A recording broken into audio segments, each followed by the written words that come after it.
You are now tuned into Somewhere in the Middle with Soonie and Mo. Ay, ay, ay, ay. Ay, ay, ay, ay. Hey, Don on the beat. I got so many ups. Everywhere I go, I got so many ups. so many ups. I know they plotting against me. I know it's hate, they wanna kill me, but please don't tempt me, cause I got so many Glocks. Hey, ain't none of them empty. Jesus said they would hate me too. That's how I know it's envy. I got so many ups. What's up? I saw you over there getting hyped, Soonie. You were like, hey. Listen, we got to do what we got to do over here. I got the itis right now. You Okay? did. You ate a bunch and now you're like, Well, it's not that I ate a bunch. I ate fast because like I had to get ready, and I was just like, and it was so good, and I was like, oh man, I just want to lay down. you know what? That's how it be. Yeah. I want to lay down after a good meal. Listen, it's rainy here. It's very gloomy. My husband's sick. My children are just kind of chilling. I kind of just want to like sit back and chill. For I don't real. even want to do nothing. You I understand? literally was turning the Whitney Houston song. What's that song? Don't Make Me Close One More Door. What is that song called? Don't walk away from me or something like that. Yeah.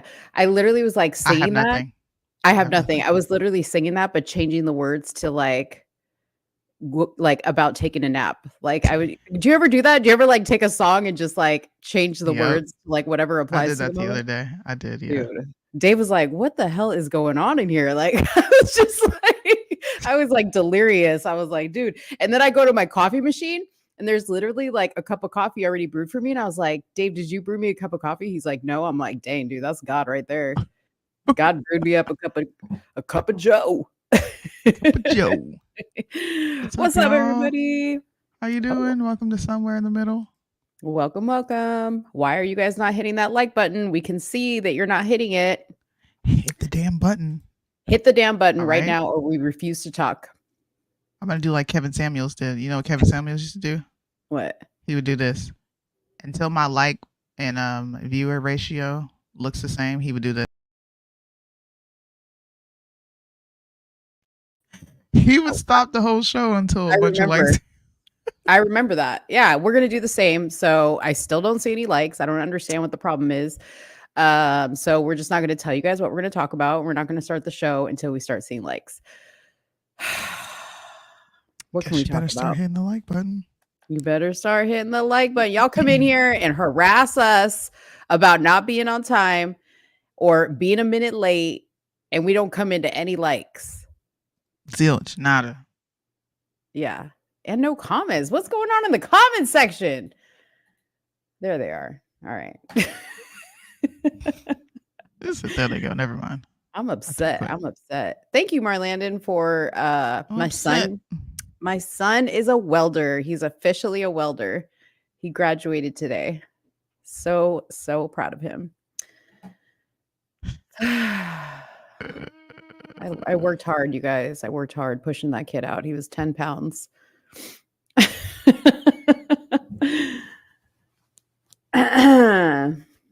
Still don't see any likes. I don't know what the problem is. We aren't moving forward until you hit the like button. Hurry up. If Democrats were smart, they would have ran RFK as the candidate because Biden ain't gonna make it. Just Marlandon, I'm gonna be honest with you, bro. RFK is the not. most idiotic thing you have said. Thank you, Nicole Floyd. Thank you, James West. Yes, we see your names too.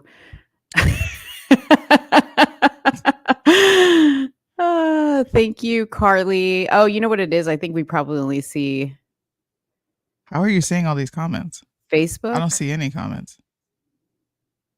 Click on your banners on the right and then go back to comments. Sometimes, like when I do that, it refreshes the comments for me. All right. Well, people are saying they're hitting the like button, so I'm gonna take y'all's word for it, dude.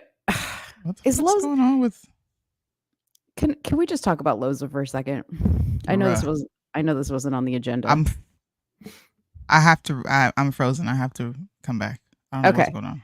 While Soonie comes back, let me know in the comments below or wherever you're commenting, who here follows Loza? Put a 1 in the chat if you follow Loza Alexander. I need to know before I even dive into this subject, because if nobody follows him, then this would be pointless for me to even say this. So put a 1 in the chat if you follow Loza Alexander. All right. It like puts you on the other side of me. All right. We got Amy. One person in here so far following Loza Alexander. I know Soonie. All right. Well, What? okay. So he made a live video. Okay. If you don't know who Loza is a rapper who became well known for his Let's Go Brandon hit.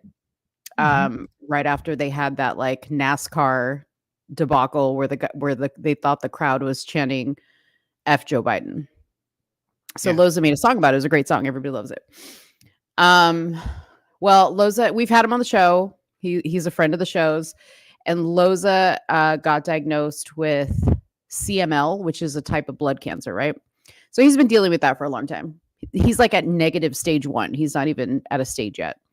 Anyways, it's been a long time, okay, with the cancer videos, and I get it. It sucks to have cancer, okay?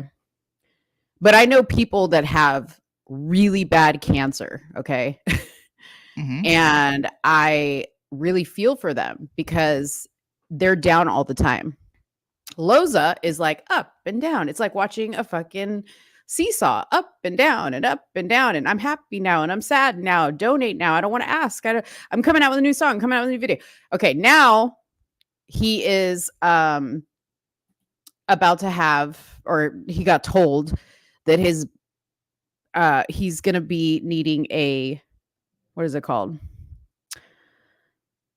Transplant. Bone marrow transplant. Bone marrow transplant. Yes. So that was like 2 days ago. Then supposedly he got his blood results back, and there was another live, and it was like his blood results, magically his blood got better. And now he's not going to need a bone marrow transplant, or at least he doesn't think he's going to need a bone marrow transplant. That's amazing. Okay. He said he prayed for his enemies, and this was the result. He prayed for his enemies, and this was the result. So that's great. But can I just keep it real for a second? I'm exhausted. Yeah. I'm exhausted with it. And I wanted to know if anybody followed him in here, because I wanted to know if you're exhausted too. I feel for him. I'm not trying to like hate on the man's situation, but and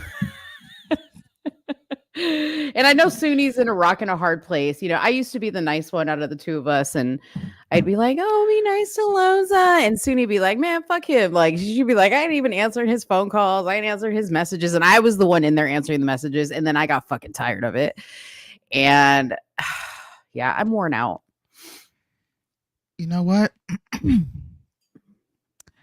I saw I thought you were going to talk about something completely different. I didn't even know you were going to talk about this.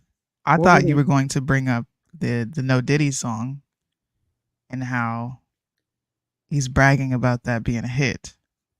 Yeah, I heard him brag about it. I haven't seen it anywhere, so I don't. Okay. Have you seen it? I have. I listened to the song.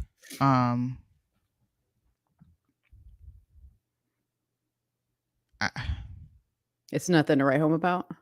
It's not, right? Yeah, right. I don't know. Here, let's just pull it up. I'm gonna pull it up because I don't.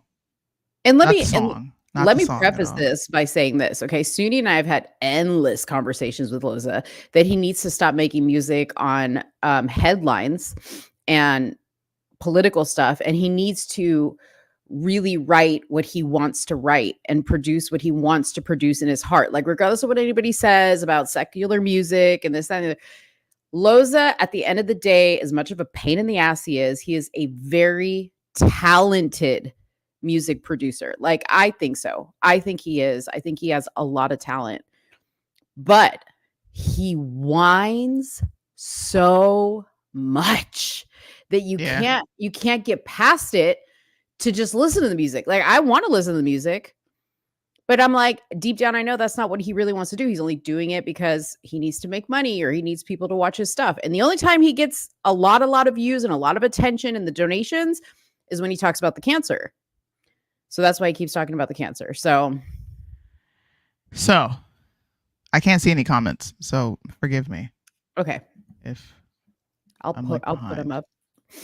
So I was looking on YouTube and this just popped up on my feed. I don't know if anybody's seen this yet. No. But these are the conversations that I have with Loza privately.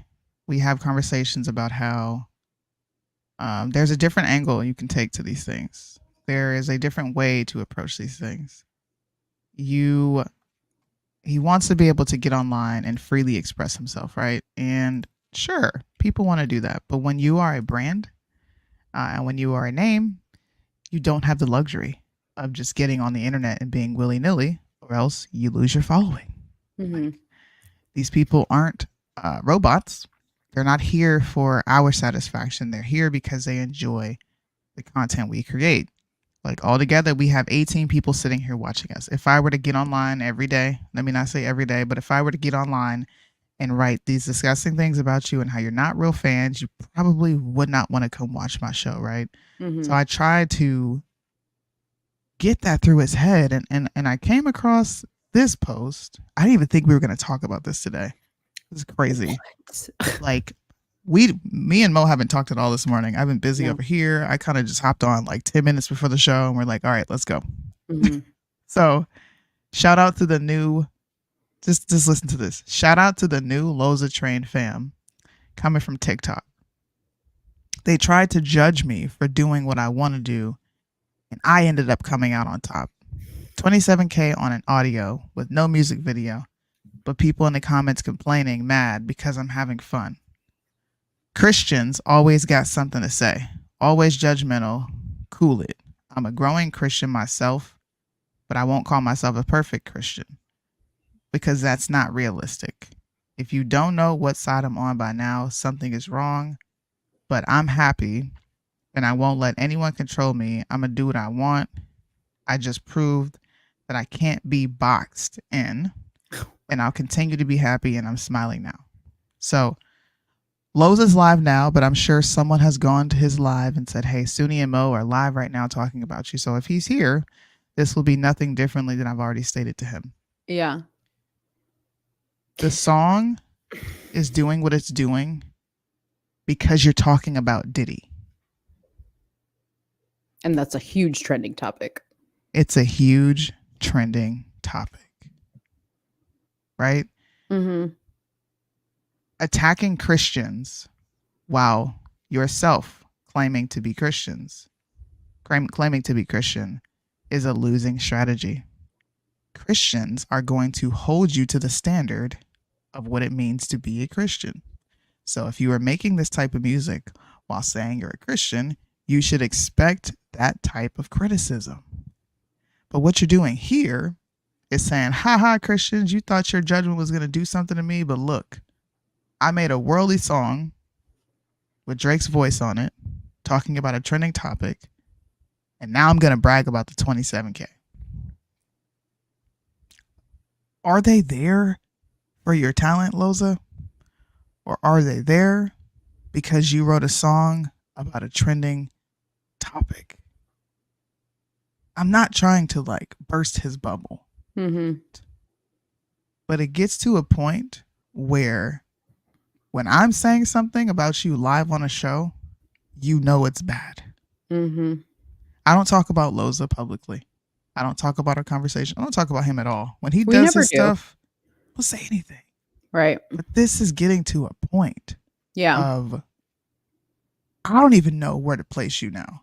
Is this real? Or is this you on the internet antics again? 'Cause Yeah. You're attacking the people that have been supporting you, right? Yes. And then uplifting a new group of people that are quote unquote supporting you. Mm-hmm. And you're saying they came from TikTok. How do you know all these people came from TikTok? How do you know these aren't the people who have been there, but they have just been waiting for a song and you came out with the trending song that they like? Mm-hmm. Why do you have to denigrate your fans to make yourself feel better? Yeah. Why? I mean, it's a losing strategy. TikTok is no indication of anything, okay? Because I'll just tell you right now, I have really good videos that I've posted on TikTok from this show, okay, that don't have anywhere near the amount of views as a 30-second video I have on my TikTok channel of a football player with a bloody ass, okay, has 1.3 million views. It's a crapshoot on TikTok. Did you post it at the right time of day? Did you just hashtag it correctly? But here's my other thing that just like really irks me, okay, is the ungratefulness of it all. Because he sits and cries about how nobody cares, nobody supports him, nobody's there for him, okay? Let me just show you something really quick. And Soonie saw for herself what his merch was selling, okay? To date, and this is a separate fundraiser because at one point, I think he was up to like $80,000 because somebody donated $50,000 to him in one donation, okay? And here he's got $11,000, okay, dollars. And I get that he's saying he's using that money for his cancer battle or whatever. I'm not judging that. I'm not judging any of that, any of the money, nothing. It's just the ungratefulness that just like gets under my skin because he posts some merch that he doesn't really put any work into. He just found a vendor that has really cool things and he slapped some like half-ass phrases on it. Like if you look at the merch, it's nothing special. He literally just like went in there and like put Loza Train on a sneaker, or he has a cup that turns different colors, when you fill it up with hot liquid or cold liquid, and it's cool stuff. But there's no work put into it. And I'm happy that you're selling that stuff. I am. But stop being ungrateful. Because there's people like us out here that don't go after people. Don't sit like Soonie's not up here going, oh, like I'm sick. And, and I'm not up here singing all the woes that I have in my life. Right. Or anything like that to get you guys to have sympathy towards me. And I get that he has cancer. I'm not trying to say that. But what are you doing? Are you wanting to grow on the cancer stories, or are you wanting to grow on your talent? Because you have talent. You just don't believe in yourself enough to stick it through. You read the 1 to 2, 3 negative comments, okay? And that's all you see. Because when I go to your comment section, all I see are people supporting you. Yes. Yes. Positivity. I told him that. Yeah. I told him that. But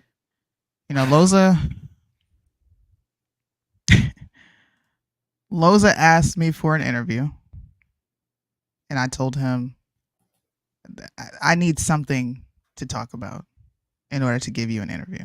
I'm not just going to bring you on just to bring you on. There needs to be something that we are discussing.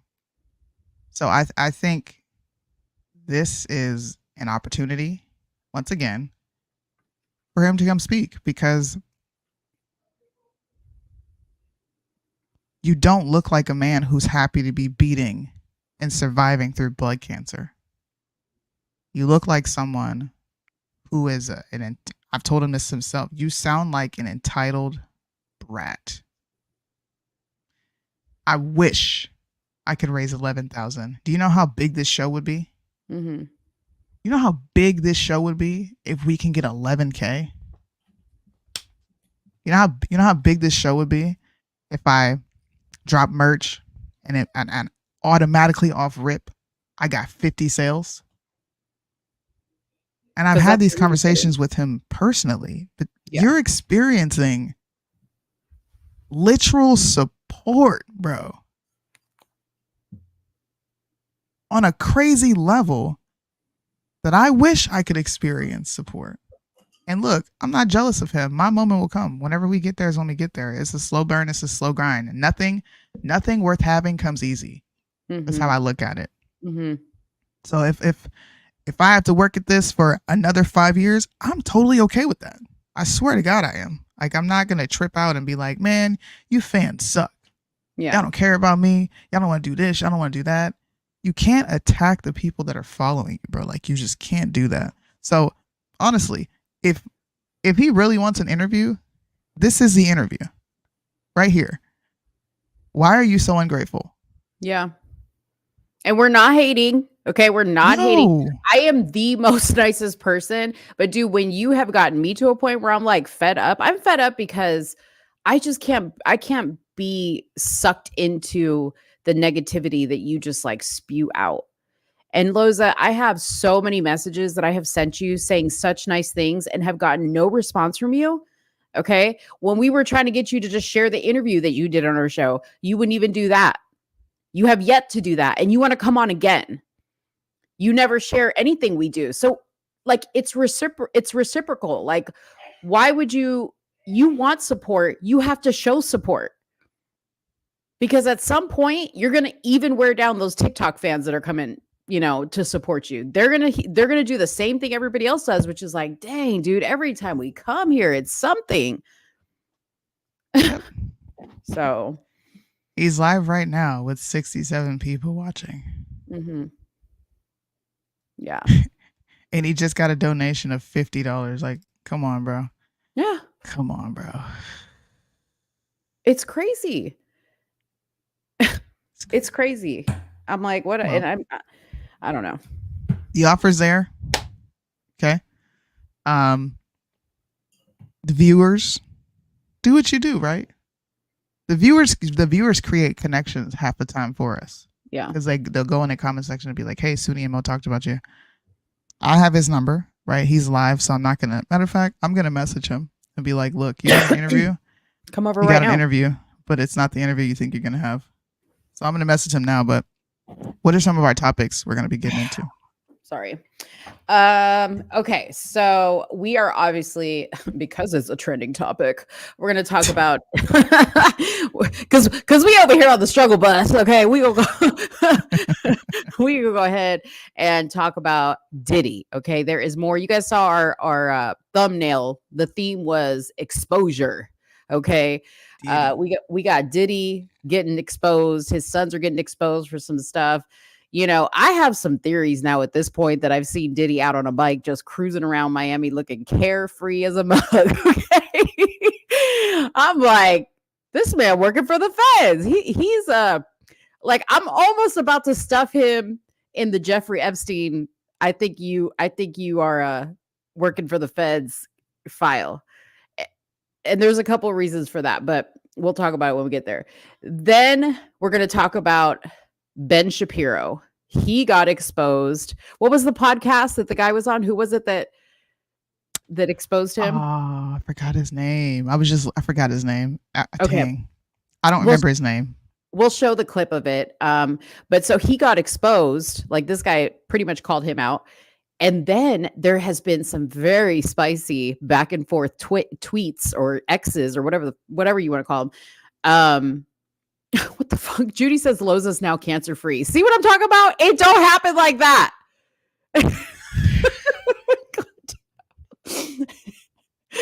Somebody, the Bureau of Investigation, I'm speaking to you. Please go over to that live and tell Loza to come on over here. Okay. We need to talk to him. Tell all his little 65 followers to come on over to somewhere in the middle, and we go have this conversation with him right now. Okay. So him and Candace have been going back and forth on Twitter, and we got the tweets. It's getting spicy over there.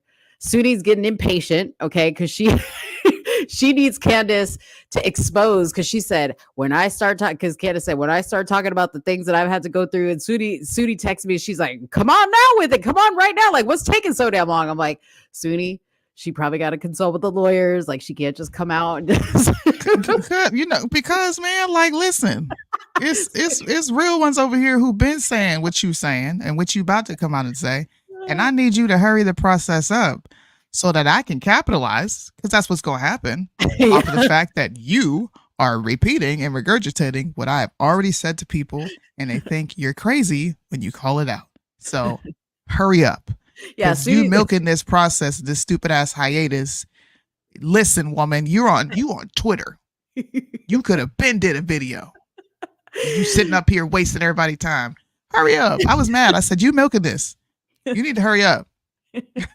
Soonie wants to drop her little shorts of all the time she said everything. She's got that on. She's got it like just on deck, just waiting. Oh my gosh. One sec. I'll be right back. I'm sorry. Okay. Then we're going to talk about Fresh and Fit, Red Pill Bros. They're getting exposed. Okay. Walter, also known as Fresh from Fresh and Fit.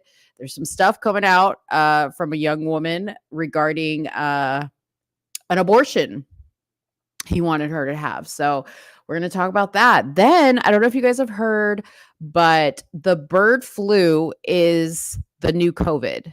Okay. The bird flu is the new COVID. So funny enough, we found a bird a couple weeks ago, a beautiful parakeet. His name is Alberto. And right after we found him, like I got like kind of sick, like I wasn't feeling well. And I was like joking around. I was like, oh, maybe I have the bird flu. I didn't even know what the bird flu was. But it just took me out, whatever I had. Anyways, apparently my joke turned into reality because now the bird flu is something. So we're going to talk about the bird flu. Then we're going to talk about Lauren Boebert. Speaking of COVID, she has a blood clot. Now, I don't know if she got the jabby jab. I would think not. But you never know because all these people are fake. And she has a very rare type of blood clot. I'm going to tell you exactly the details on that. But I found it quite interesting that headline was there. They were questioning whether she was going to continue to be able to do her job due to her health issues. We don't know how bad the health issues are, but we're going to read about it together and find out. But, our House majority is falling apart. And it's not going to be good for us if that continues to happen. And I'm starting to wonder if some of these Republicans are getting paid to fake, retirement or illnesses or whatever. So there's that. And then we're going to talk about a lot of other stuff, but there's one little thing that's kind of been like itching at me. And I don't know if you guys have seen it, but there's like a lot of like celebrities that were very pro Biden, some that were very anti-Trump. And now they're like all of a sudden changing their tune, like lickety split. They just changed their tune. And I hear people like, yeah, The Rock's changing his tune. This is amazing. Like, everybody's going to vote for Trump. And I'm just like, are they changing their tune because they want to change their tune? Or did Trump come into a lot of funding via his campaign to be able to pay people to change their tune? Okay. No. Okay. The situation we experiencing is like real bad. It is really bad. It is really bad. But celebrities don't do shit for free. And a lot of these celebrities, I ain't seen nothing from them in quite a minute. Okay. So they might need a little change. I don't know. I don't know. See, I'm trying to be the Trump supporter that you not being right now. Maybe they just like Big Trump. See? Maybe. This is why we always have you guys on the edge of your seat with what's Mo going to say, what's Soonie going to say. Okay, I got your message. Okay. So I'll take over. Soonie has some unexpected guests, so she may have to jump out. I may need a guest host. Don't you like when people just like pop up? Are they white? Because only white people do that shit. My experience, only niggas do that. No. Dude, listen, I don't know about your people, but my people know better. First of all, I'm not even, if I don't expect you to come in my door, I don't care if you knock, ring the doorbell, it ain't getting answered. Okay. It's family though. Like it's family though. So it's okay. Okay. Cause I told him, I was like, hey, I got to go do this, but I'll be back. Okay. So they're just out there sitting like. They're just chilling with the kids. Well, tell them to open up their phone and open up the damn YouTube and give us a like and a comment. Shit. They can watch. Hurry up. Yeah. All right. Well, let's get started then on some topics. Which one I'll let you pick since you got to go. I would love to talk about this Fresh and Fit situation because it has taken over. Number one, guys, Red Pill has now taken over the conservative movement. I don't know if you guys have noticed this like shift in what influencers such as Charlie Kirk and a few others are talking about. And now you have the women responding to what Charlie Kirk was saying. And I briefly had a little discussion with Julius earlier today in Discord, which was actually fun, by the way. Really fun. And I'm going to show the video. I'll send you the video. Can you play it? Because I'm not connected to my Mac right now. Okay, you're gonna send it to me on WhatsApp, or you send it to me already? Send it to you on WhatsApp. Okay. So Charlie Kirk was on a stage, of course, at a college, doing what he normally does, which is just dunk on dumbass people who really don't even have a real understanding of the concepts that he's putting forth. They're just arguing, right? So he says something to the effect of, the older you get, right, as women, Mm-hmm. the more devalued you become because of things like fertility, youth, beauty, such as that, right? Mm-hmm. So there is like somewhat of a backlash from him saying this. Mm-hmm. And you now have, remember I called them conservative Nazis? Mm-hmm. The conservative Nazis have come out in droves to somehow label him a misogynist or something to the effect of like, you're a misogynist. How can you say this about women? Da da da da da. And I was just sitting there like, number one, this is a tired conversation, right? We've already had the shock value of women decreasing value over time. Okay, we get that. You're bringing it back up again to a new audience and expecting different results. And I just sent it to you. Got it. Let's listen to what he has to say. All right, here we go. We've basically told a great generation of young women, don't get married, don't have kids, go get a corporate job. And it's created mass political hysteria. And then in their early 30s, they get really upset because they say, you know, the boys don't want to date me anymore because they're not at their prime. And people get mad when I say that. Well, it's just true. If you're in your early 30s, I'm sorry. It's like you're not as attractive in the dating pool as you were in the early 20s. But again, you have your corporate job and cats. So I thought, you know, we've basically told.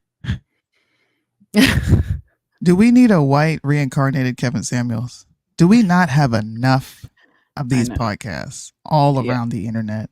Now, we both agree with what he's saying, right? I don't disagree. Everything he's saying is true. But it's like the conversations surrounding this that is sending me. You have Pearly Things who pipes in, who is, I can't stand her. She's a female representation of Red Pill. You have a lot of conservative Nazis on Twitter chiming in. You have argumentation about single motherhood. You have all these dumb conversations that we've been having for years reemerging. It's like trying to reinvent the wheel. Yeah. Is what I feel like Charlie Kirk is doing. And this is going to segue into the next subject of Fresh and Fit. But I feel like conservatives lost their niche because Trump is gone. So now they're just like grasping at string. At shocking topics. Like, why? Yeah. Yeah. And I don't, you said reinventing the wheel. He's not really reinventing anything. He's just taking somebody else's content and repeating it, right, to his audience, because he knows that he's going to get a reaction. And that's why anybody does anything. That's exactly. He knew he was going to get a reaction. He said it. And now you have the internet talking about what we've been talking about for how long? Like, and this is a point that I brought up to the people in the Discord chat. When you tell a woman, or you're getting at the fact that, hey, you're decreasing in value, and you keep saying this to her over and over, she is going to start to resent getting older. Okay? And this is why I believe a lot of women try to retain their youth by getting Botox and plastic surgery. I just found out that you can get Botox in your eye, underneath your eyelid. In your armpits. Bro, I had no fucking clue. Yeah. But I don't think these conversations are being had with any like brain power behind it, or any like foresight of, okay, how is this going to affect us in the long run?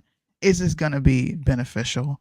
Yeah. Can we have more nuanced conversations centered around it? We can, but can we do it in a more educated way?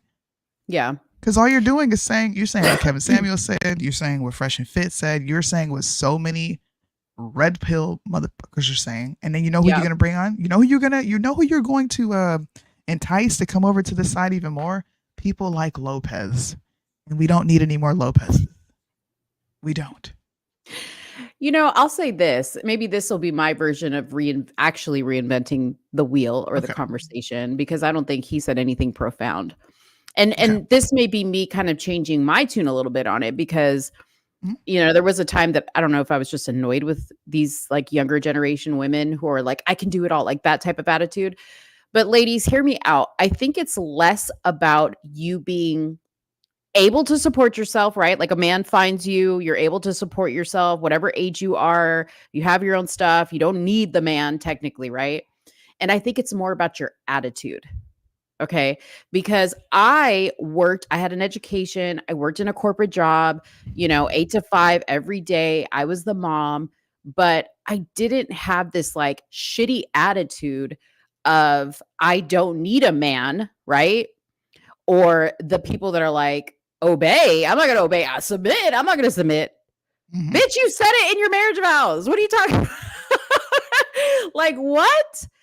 You know, so I think it's more about your attitude. I think ladies nowadays have a very entitled attitude. Okay. You think you're hot shit and you're not. Mhm. Because I think a guy will appreciate a woman in her late 30s, early 40s, or whatever it is, that has a job, that can support herself, but that has a good, pleasant attitude, right? And says, okay, you want to marry me? Let's have a conversation. If you don't want me to work and it's possible for me not to work, okay, I'll do it. Like, I'm not going to sit Mhm. here and be like, well, you're trying to take my independence from me. You're trying to make me your slave, your concubine. That's the Yeah. attitude I'm talking about. And I think that's the attitude that men don't appreciate. Now, Yeah. the word men is subjective, because the type of men like Fresh and Fit, right? Or even Andrew Tate, I don't think Mhm. represent real men. Mm. Like the majority of real men. Like, I don't think you have to be a dick, okay, to be and disrespectful to women to be Yes. man. Okay. Yes. I don't think those two have to go hand in hand. I think you can be respectful. I think you can even be sensitive at times, right? With your wife. You can be sensitive at times. You can be strong at times. You can mold to whatever the situation requires. But most of all, you have the ability to lead and protect, right? Which is what your Mhm. job is. And she does what her job is. Yeah. I thought. It's that simple. It's really that simple. Like, I don't know, bro. I just don't see how this conversation is beneficial in any way. Yeah. We all know that single parent homes breed dysfunction and breed Yeah. dysfunctional children. We all know the statistic. Obama quoted the statistic. At this point, it's almost like, what are you going to do to incentivize this? Because clearly people are not incentivized or self-motivated to go do this themselves. So Mhm. how are you going to incentivize this? How are you going to make it look cool? This is one of the reasons why it's kind of embarrassing to be on the right, because they don't understand culture. They Mhm. don't understand how to make people want to do something like this. They understood it, and I'm going to sound a little racist, but I think the black community made Trump lit. I do. Yeah. I think Yeah. he did that, and I think in return, people like CPAC and all these other college organizations became really popular, and it was cool to be conservative. Then Trump left, and all that is gone, and now they're grasping at straws to make themselves relevant again.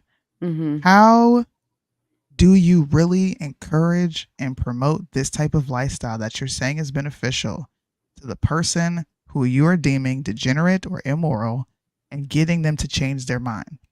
I have found the strategy that I've been doing in Discord very effective by just sitting and talking to them. Mhm. I don't talk at them, I talk to them. Yeah. Why can't we do that? Like, Well, why do we because constantly have to do this? I think, like we've discussed many times with other topics, like the race one, for instance, I don't think the majority of these people that make a lot of money talking about this stuff actually have an interest in changing anybody's mind or fixing any problems. Mm. They want to keep people riled up about this. They want to make you an angry, resentful 40-year-old woman. They want the guys to be nasty and pigs, right? Like when you think about what they're doing, they're creating more division just like they do with the race topics. They don't have an interest. See, that's the problem, and that's probably why we don't have a big platform, because I think sometimes we're actually here to like talk about solving problems, Yeah. and that's not as exciting and salacious as causing the problem is, right? Causing the problem brings a lot more views because, truth be told, people like messiness, people like Mhm. drama, okay? And sometimes having a conversation like you have on Discord is Yeah. not always going to be drama. Sometimes it's actually going to be like, wow, this is a really cool conversation. Like, Mm-hmm. and people Yeah. get bored with that. People get bored with that. They do. It's They want to see crazy. a fight. Mm-hmm. But I think, like I say, I think we will have our moment, and it'll be a great moment. And I'm just gonna sit and be patient and let the chips fall where they may. So Candace, hurry up. She You're said, in "Be London. patient." She said she's gonna be patient. Then she said, "Candace, hurry up." I get that you're in London, but you need to make your way back to the States and make it do what it do. You and Ben, y'all need to make it do what it do, please, because we can't take it no more. Okay, it's just too much. It's too much. We'll talk about Fresh and Fit because we're about to move into Candace. You haven't even talked about Fresh and Fit. I'm sorry. Fresh and Fit. You guys know who Fresh and Fit is? You guys, the red. Are they the Manosphere? I don't know what they call themselves anymore. But the red pill community just got exposed Yeah, for being fucking hypocrites. Walter. This guy right here, who goes by the name of Fresh, got a thotty, McHottie, pregnant.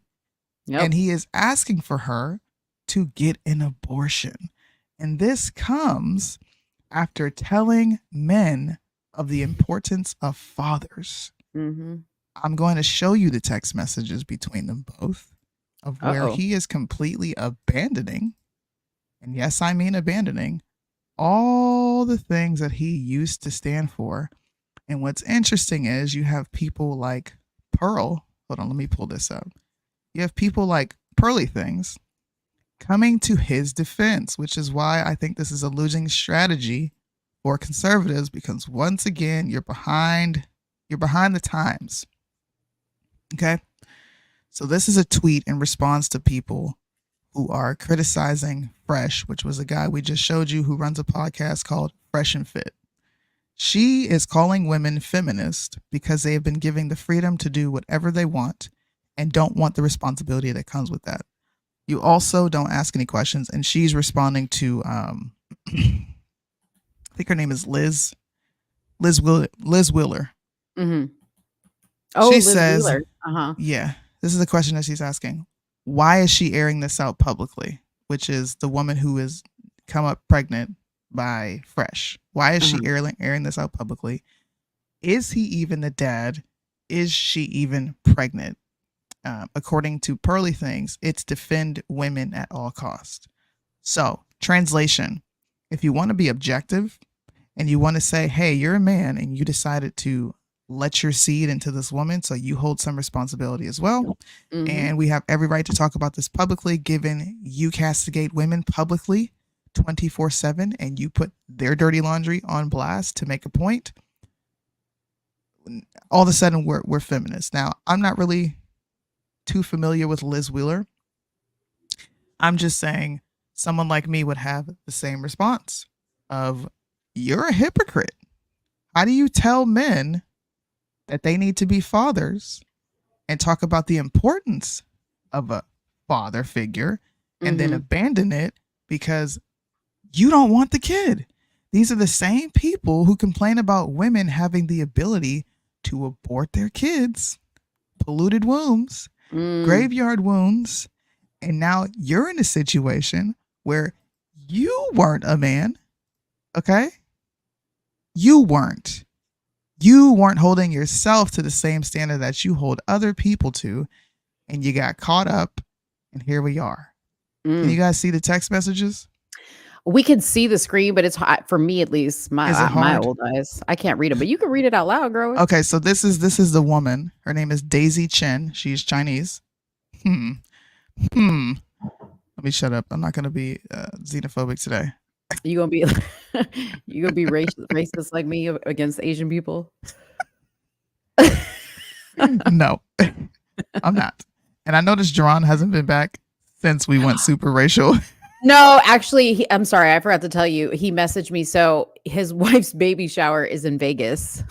Okay. So he's like, I got to head to Vegas to set up for the baby shower this weekend. So I said last show, we were probably going to see him less and less because she's getting to the end. Okay. Shout out to Julius in the building. He was definitely going to abort himself for fatherhood. But this text message exchange is between him and the mother of his child. And she's saying, hey, look, I'm pregnant. You know, you always told me you wanted me to be your baby's mother. I love you, and I did everything to be a good girlfriend. Now this is happening. You walked away. I think I want to keep the baby. I do not want to kill the alive. She believes that the baby is alive and abortion is murder. So he says, hey, I'm going to call you shortly. And then she says, take your time. And his response is, after they have a phone call, I can't have kids. And what does that bottom part say? She told him to take responsibility for his actions. W, hold him to that standard, girl. Next, dang, my mouse is being retarded. Okay, I'm just going to use my mouse pad. Fuck it. The next slide is her sending the actual results, telling him how far along she is, showing that she is indeed pregnant, right? Because this is what Pearly Things ask, like a fucking retard. How do we know she's even pregnant? How do we know it's even his? Well, we know it's his because he hasn't denied the fact that he skeeted up in her. And later, after we get through this, I'm going to show you a clip of which he admitted to having unprotected sex and ejaculating into this woman, which we all know creates a baby. Okay, so she is 3 to 4 weeks, the doctor says. He then says, oh, okay. And she's like, bro, this is our baby and you want to kill it? Like, why aren't you being a good human? And his response is, it's not about that right now. It's not good. And a lot is happening, especially now business may be over. This sounds like someone making excuses like, hey, business is not going good. I can't have a baby right now. It's not looking good right now. And he says, I don't want kids right now. We spoke about it and you and I agreed. If you didn't want kids, Mr. Fresh and Fit, then maybe you shouldn't have been fucking this bitch raw and skeeting in her. Isn't this what you tell women? Okay. She seems confused because she said, I never agreed. I agreed based on your actions. You are not educated. If you keep come inside on me, I will get pregnant. She is Chinese, so her translation is not going to be great. I don't get pregnant without like, your behavior. Come on side of me, girl. What? She's saying, I can't get pregnant without you, you doing this thing, right? Yeah. Words mean nothing, man up. I'm not saying I want to be with you. I don't, because you're nothing to me. But the baby's innocent. You should have a kid with someone you are in love with in the same household. It won't be what you expect. Man up, I'm telling you now, so you know. And then she's just like, look, I don't expect anything from you since we're not together. I got pregnant when I was with you, when I was in your house, and when I was in love. You wanted to have the baby, and if you didn't, you shouldn't have come at me with your own pleasure, which I agree. Be logical and be a man.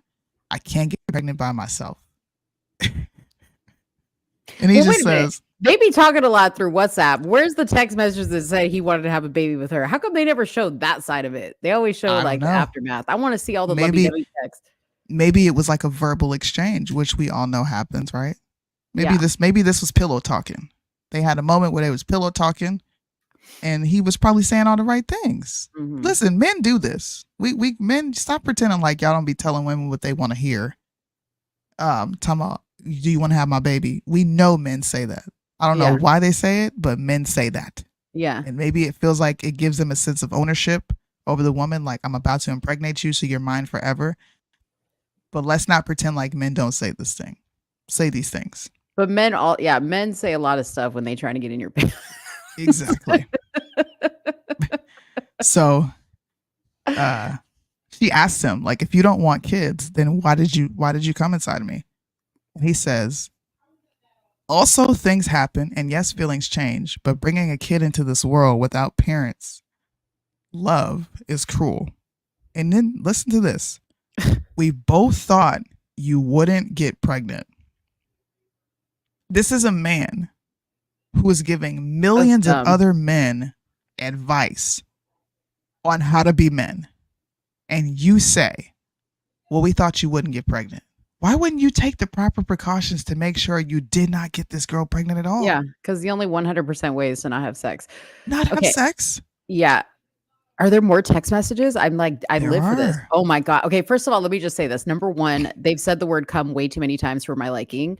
I'm uncomfortable. Okay. Number two, does anybody else just like love to read other people's text messages? I'm so here for this. I hope there's lots more. Okay, keep going. There is. So she responds to him and she's like, bro, I was joking. Right? It was a joke. And he says, he says it was a joke. And she says, all I'm saying is you should take responsibility for what you did. I'm a victim in this relationship. I'm carrying your baby and you act like you don't care. You don't want nothing. I don't think she's a victim. You went too far with that. Right. He said, also, I'm worried I have to test other girls, at least 4. Listen to this. Wait, what? She's confused. Another girl. You're saying you're having sex with 4 girls without protection?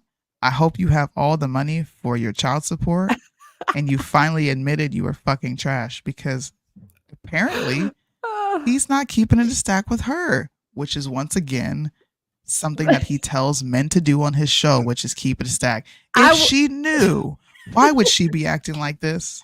Obviously, she don't listen to the show. She ain't a fan. Or he's not the same person he is on that show behind the cameras. Maybe still, he's like, how do you completely avoid that? different. We don't know what he was saying to her. That's what I'm saying. Men be pretending like they don't know how to manipulate and get what they want, but you know exactly what to say. But still, okay, I would understand if you had like a platform like somewhere in the middle with like 257 followers. By the way, hit the subscribe button, damn it. Hit that subscribe button. Okay, but you got Fresh and Fit. There's like millions and millions of followers. And I'd be like, if I was dating a guy who was telling me one thing and on the show he was saying another, I'd be like, we got a problem here, because why are you telling everybody this? Right, but we're functioning mature women of you need to line up. We're not gonna take that. That's right. We different. We built different. Right. I don't think she built like that. Clearly. Okay. I'm gonna show you how she's built in a second, because I found her Instagram page. So look, he then says, I don't got no money. Good luck. You'll see. Because she said, you're going to be paying a lot of child support. And he said, I don't got no money. I'm broke. That's what he said. So this is her going through the entire thing, which is what I already laid out to you. She met his family. He met her family. What? He's defended her on the podcast from rumors. That's the moment where she fell in love with him. Once again, I said men know what to do. Security and stability is a number 1 turn on for women. If you provide a woman with that, you got her. You got her. Haley, I'm gonna show you her whole page. Just give me a second. Let's get to this. This is juicy. So she met his family, all that jazz, right? Defended him on the podcast. And then she said, but this is where the game begins. She left Miami January 8th, traveled back to China for the Chinese New Year. The night before, we had a serious conversation. He said he sees me like someone to spend his whole life with, and told And I told him I was going to move to Miami for him. From then on, we started a long distance relationship for 2 months until I traveled to Barbados. I met his entire family there. It cut off right here, but I guess this would assume, like, make her think and assume that he's being serious with her, given you took her to meet your fucking family in Barbados. Why would you do that if this is not someone you see a future with? Okay. She says she's not on birth control, and we had sexual behavior, which means sexual intercourse, without protection. I was ready to have a baby with him and build a family. He asked me many times, what if you get pregnant? My answer towards him was, yes, I want to keep the baby. I don't mind having a baby with you. This is her posting a screenshot of her joking with him, which is what you asked for, Mo. Her like playfully saying, oh my God, our kids are going to look like them, right? They're so cute. And he said, LOL, I knew you were typing me this. Blasian. If you don't want a baby with this woman, okay, why wouldn't you shut that shit down? Okay, but hold on just a second. Not that I'm defending Walter. Yes. But honey, just because you made a little joke and showed him a picture of your future babies and he said that doesn't mean he wants to have a baby with you. Like, what kind of messed up mindset are you in that equates he wants to have a baby with you? Hey man, what is he telling her? We gotta go back to keeping the man consistent. What are you telling her behind the scenes? Well, and to where she's going to believe you're serious about this? To all you guys saying, oh, maybe it was like an in-person conversation. Miss me with that, okay? Because these days, nobody has words in person that deep, okay? Y'all be texting every damn thing, okay? Every damn thing. So I guarantee you most, if not all of the conversations they had, they were probably repeated in person, right? But I guarantee you they were all had on a text message or an email or something. I guarantee you. This dude's busy. He's on a podcast, okay? You think he got all that time? She's in Miami, China, whatever. You think he got all this time to have in-person conversation? I guarantee you they text all day long and she got other text messages we ain't seen. I don't know. Not that I'm pro Walter, but you know we always keep it real over here, and we stay tough on the ladies. I'm suspect of this. Walter, I think you're a piece of shit, but I don't think she's 100% innocent either. I don't feel bad for her. Okay, carry on with this. She's not, because this is gonna shoot her in the foot. Okay. We had a mutual understanding that he is not a monogamous person, which means you did know he was sleeping around. Right. That me and him both needs our own space. So I suggested him to help me rent an apartment. He said, I want you to have the things you want, right? 10 days later, a morning after we had lunch with his sister, he broke his promises. That how he told me he loves me and he wants to see us in a long-term relationship and he wants to plan a future with me. Instead of renting an apartment and buying a better house, which I think he is completely lying and making excuses about, he used me, he hurt me, he was a cheater. Let's pause right here. Yeah, let's pause right here. How can someone be a cheater when you know they are not a monogamous person? Right? And you were okay with that. Help me to understand, Daisy. Is that her name, Daisy? Yeah, Daisy. I don't know. Something Chin. I know she's Chinese. That's all I know. Yeah. How, Sway? How? Okay. You were looking He was for a cheater, a huge gamer. And look, she's about to contradict herself again, because in the beginning, you see, we had a mutual understanding that he is not a monogamous person. Okay? Then you go on to say, I only found this out later and started to take his haters' words. When people told me negative things about him in the beginning, I always stood by his side and supported him and believed him. Once again, this is your fault. You were a dumb broad. Dumb. You did this to yourself, but he's still responsible because he's a man. I chose to believe in my partner instead of an audience. The truth is, he's pretending to be a high-value man to date girls, then ditch them. The reason I'm exposing this is because as a woman, I want to stand out for other women, and I don't want any other girls to end up like me.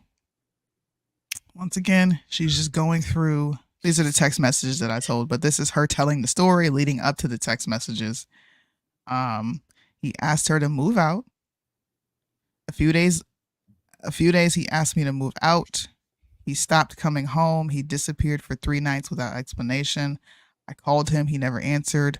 When I did nothing wrong, when I was so genuine, I left my work behind in China to pursue this relationship. So I moved out and booked the first flight to New York City. On March 30th, I had a pregnancy test. It was positive.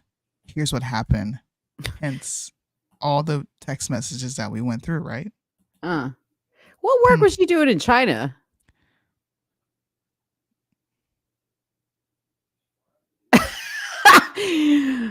Ancient Chinese secret. Okay, go ahead. She's warning all these girls to stay away from him because he's a dishonest liar. I think he told you some element of truth when he told you he was not a monogamous person and you agreed and you were okay with the fact that he was not this monogamous person as long as he was going to be paying your rent. Your complaint was, instead of getting an apartment for me and getting a better house, you decided to go off and cheat. You can't cheat when you know someone is going to be with multiple people. That's just not how it works, okay? It's not how it works.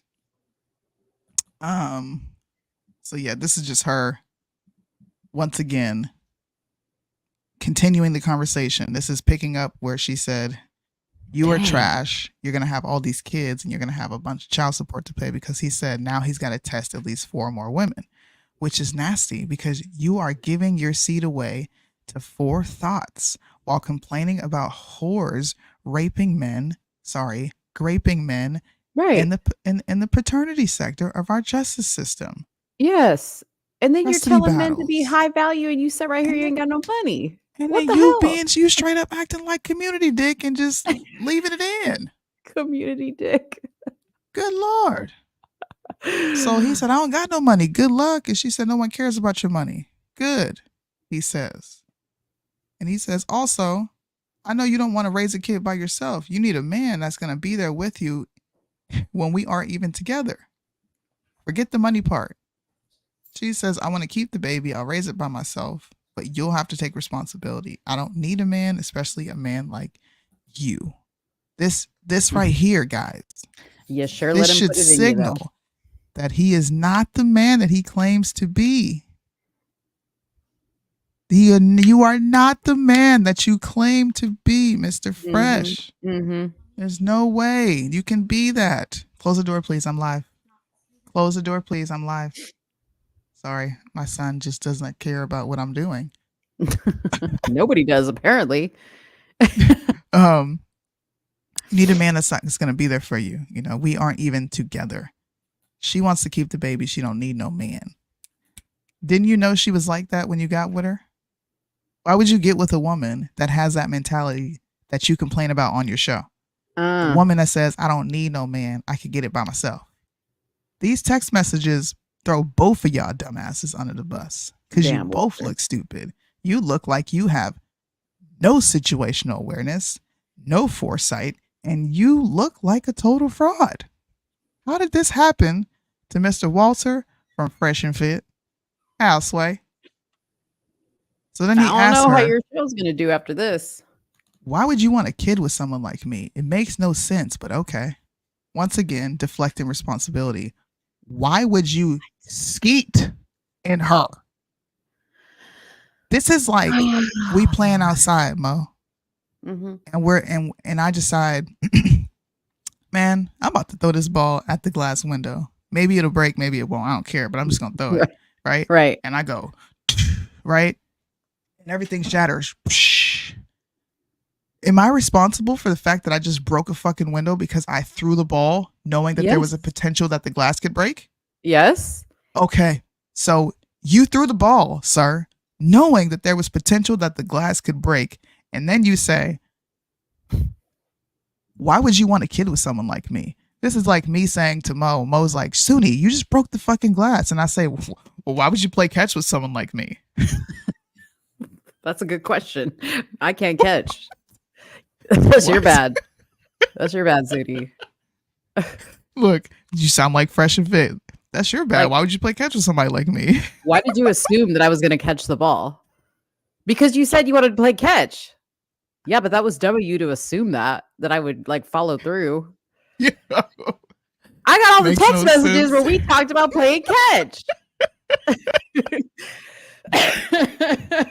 talked about this, Mo. What are you talking about? Dang, he said this something. Okay, makes no sense, but okay. And she says, because I'm not a killer. And when I was with you, I loved you. Because I only realized now I was with the wrong person and you lied to me. Does this make sense? I thought you were smart. Say less.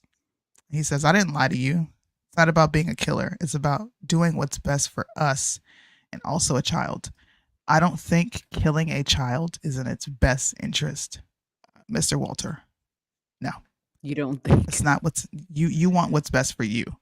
It would be very selfish to bring a child into this world without a fully committed parent. It was selfish for you to lay down and skeet up the school, bro. You shot up the hallway. You shot up the you club, put, Walter. You put the kids on the 4 bus, chicks, bro. 4 chicks. You don't think that's irresponsible? You don't think that's selfish? Oh. Neither of us are ready to deal with something like this. She says it's selfish to make me pregnant and then left me and lied to me. I'm not selfish. You are. You should worry about the 4 other girls you fucked with now and learn from your lesson because I learned mine from you. And this is someone messaging her and someone says, babe, I was with him in December. Oh, I was just wondering about the other girls. Oh, this is the other girl. These are the other girls. Okay. She said, keep make reading. sure you get an STD test ASAP. I did it when I was with him. He only admitted today he has sex with other women without protection. We didn't use protection, and he came in me multiple times. Walter. Mr. Walter, who preaches about the importance of fathers, right? Oh. You are actively out here indiscriminately shooting up the club, buddy. Right? You're not a father, but you are damn sure on track to make yourself one, right? So let's continue. We're going to wrap this up. I've been tested and I'm clean. And the woman is just like, are you okay? I'm sorry he did this to you. I didn't know about you. I was staying with him in mid-December. So this is something that this guy has a track record of doing, which is, see how our conversations comes full circle? Charlie Kirk, put the red pill down, sir. Put it down because it's about to lose its steam. Yeah. Shout out to Red Pill Mike, who just came on here. I can respect this, Red Pill Mike. I lost respect for Fresh. More men should lose respect from him because you're telling other women, other men to keep their seed and be responsible. But here you are shooting up the club in an Instagram baddie. A woman that has no problem showing her all her body on the internet to strangers that she don't even know. Look at that. Why would you be with a woman like that? Why? I hate when chicks work out at the gym like this. Why would you get with a woman like that? Now somebody would say, well, she's a bodybuilder. Listen, she bent it over and busted open while she was working out. Oh, all of her clothes are provocative. Yeah. And just FYI, this is her workout account because her other account that these text messages were posted originally to is gone. You know, no age. The type of woman he's dealing with.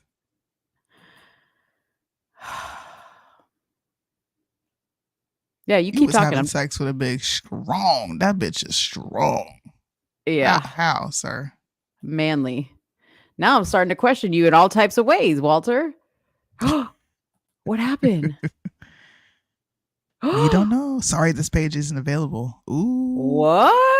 She got wind. It's gone. Are you sure? It literally disappeared. Yes. Unless Instagram went down. Refresh. Hold on. Let me go home. There's no way. No? No way. Hold on. Let me look too. What's her name? Hold on. Let me get it back up. It's Daisy Fit _Chen. It's gone. What if you got blocked, Mo? But I didn't say, how would she know to block me? How would she even know to block me? No, it's gone. It's literally gone. Dang, that shit got shut down live on Somewhere in the Middle. And that was before, listen, I was about to show you her story because she was posting a picture of her getting a blood test. And then she was posting like the paperwork from the blood test. And she's like, I'm not whatever. Damn, I wish I would have saved it. Well, y'all. And there was a live on there. What do y'all think in the comment section? We can still talk about it, but I would like to hear what people from the comment section think. Is this someone that should be charged with giving men advice in this environment? Because if we listen to Fresh and Fit, there's nothing in it for men as far as marriage and relationships go. Mm-hmm. If we listen to Fresh and Fit, men are the leaders. Men carry all the logic. Men determine whether you get asked to get married, right? And women, the only thing that we control is access to sex, right? Mm-hmm. So men are supposed to be the logically thinking figures, the leaders. But you're literally sleeping with 4 different women, 5, including the one that we just talked about, Mm-hmm. and having unprotected sex with all of them and shooting up the school. Don't you think that there is a risk of her getting pregnant, either one of them? And then you tell her to get an abortion after you preach about the importance of fathers? Mm-hmm. If you didn't want a baby with her, why would you have sex with her? Or any of the other 4 that you were going to get tested. Or any of the other 4? Why would you do that? Yeah. You know, you're right. Like Charlie Kirk, everybody just hopping on this train. You're about to ruin your career because number one, you hopped on it too late. You should have hopped on it when Kevin Samuels was talking about it because that's when it was good. Mm-hmm. And Kevin Samuels, I feel, was pretty reasonable to a certain extent in the way he addressed it. These guys have taken it to another level. Okay. Another level. Oh, they're just teaching men to be whores. Yeah. And I don't care how men feel about that. You're teaching men to be whores, not have any dick discipline, and sleep with whatever they deem is suitable for them because we're men. We could do whatever we want. That sounds like a woman. Yeah. Sounds like a woman. And then you got, on top of that, you got with a whole boss babe, bro. The same women that you complain about. Yeah. I don't need no man. I don't need you. Yes, you do, ma'am. That's the father of your child. I want to run this clip real quick. And then I got to dip off. I'm so mad because I want to do the show. I want to talk about Brick and Candace and everything else. This is a clip from today. This is from his most recent show where he is responding to all these things, all these quote unquote allegations against him. Mm-hmm. And this is where he openly admits that he did sleep with her and he did, skeet up in that. Shout out to Julius. He's the one who actually got me the clip. I appreciate you, man. First and foremost, We do have the phone call. we do have the phone call, but I will say this. I personally should not have nutted within a 304 like this. Now, granted, things happen, whether true or not, but like you said, James, I'll keep my mouth shut because that's some info here I want to share with the chat. Did you hear the excuse that did you hear the deflection? Mm-hmm. I shouldn't have nutted in a 304 like this. Why are you sleeping with 304s like this? Right. This is the equivalent of what women do. Women sleep with shitty dudes and get upset when they get pregnant and get all butthurt when they end up as single moms. Mm-hmm. You are doing exactly what women do. You are skeeting in them and then getting mad when they end up pregnant and doing what you say 304s do. Yeah. This so is where's your I discernment as a man? And I can't wait to hear what else he has. Is there more to this? No, I just wanted to clip where he just literally said he did it. Oh, shit, because I wanted to hear the rest of it. But this is why I say men or women, doesn't matter whose mouth it's coming out of. If the person that is preaching to you about how to do this, that, and the third, okay, make sure that they have the credentials to back up what they're saying. Don't listen to people talk to you about relationships who aren't in a relationship. Don't listen to people who talk to you about marriage who are not in a marriage. Don't listen to people who talk to you about kids who don't have kids. I know a lot of people will say, oh, well, it doesn't mean that I can't talk about it. Personally, listen, the proof is in the pudding. Okay. These people who have no credentials, y'all are zero. Okay. You have not changed my opinion on this one bit. I don't care how many things you've read and podcasts you've watched. You have no idea what you're talking about, and the proof is in the fact that you yourself do not have a relationship, a substantial relationship. Yep. Please. I have the phone call. You want to hear that too? Yeah. Okay. That's what I wanted to hear. Yes. Yeah. So this is a leaked phone call. They said alpha male Fresh and his alleged girlfriend that has circulated on X. The conversation and screenshots of the messages were uploaded to an Instagram by Fresh's alleged girlfriend, Daisy Fit Chen, which does not exist anymore. The woman can be heard saying that she wants a baby because I don't want to kill the baby. I don't want to kill nobody. It goes against her religion. We don't kill. Right? I want the baby because I don't want to kill the baby. I don't want to kill nobody. Oh, wait a minute. I don't want to. Pause. She's a whole immigrant. Yes. Wait a minute. Can we really? I'm so glad you said that. Can we talk about the fact that the passport bros are still getting done? They claim to be going to these countries to get away from Western women, but you ultimately ended up with a Western woman. Pretty much. Who is now, she's not listening to you. She's not saying, I'll be submissive and go kill my baby. Yeah. She said, fuck you. I'm keeping this baby. I do for you. No, she's not saying Bark that. like a dog. She's not doing that. She said, absolutely not, sir. So passport bros, take this L on the chin. Taking an L. You're not. They just give you a pill and then it's over. No. I'm pregnant. No, but that's what I'm saying. The pill, they just give it to you from the doctor and then you're good. I am pregnant. I can't pretending like nothing happened. I can't. In my religion, we don't kill. You're not killing. You're not killing. Okay. I want to keep the baby. Okay. Well, like I said, I just don't want any kids. You know? Okay, so what you gonna do? And what you gonna do to me? Nothing. She wants a payday. Well, yep. Why did I do anything to you? Nothing. Why did I do anything to you? No, I know. So, like, how are you gonna deal with this? By saying I don't want a baby? That's all? I mean, I could go to the doctor, I guess. To the doctor? So you want abortion? I mean, yeah. Why do you want a kid now?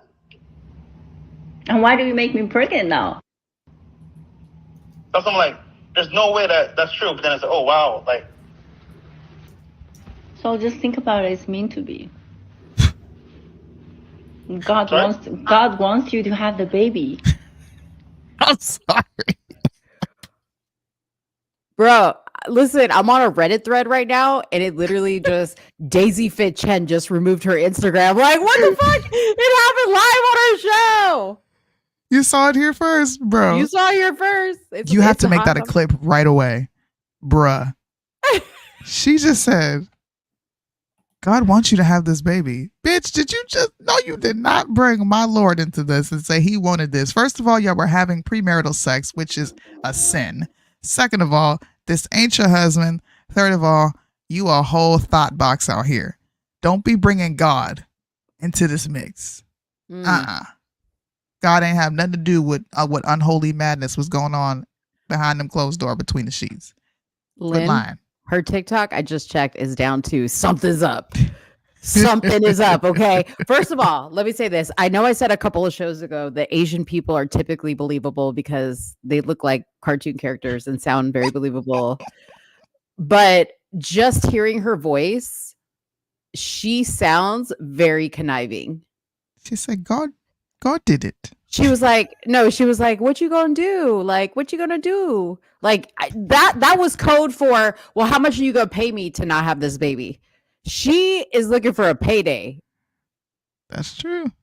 That's what she's looking for. And she's like, well, that's it. You just want me to get an abortion?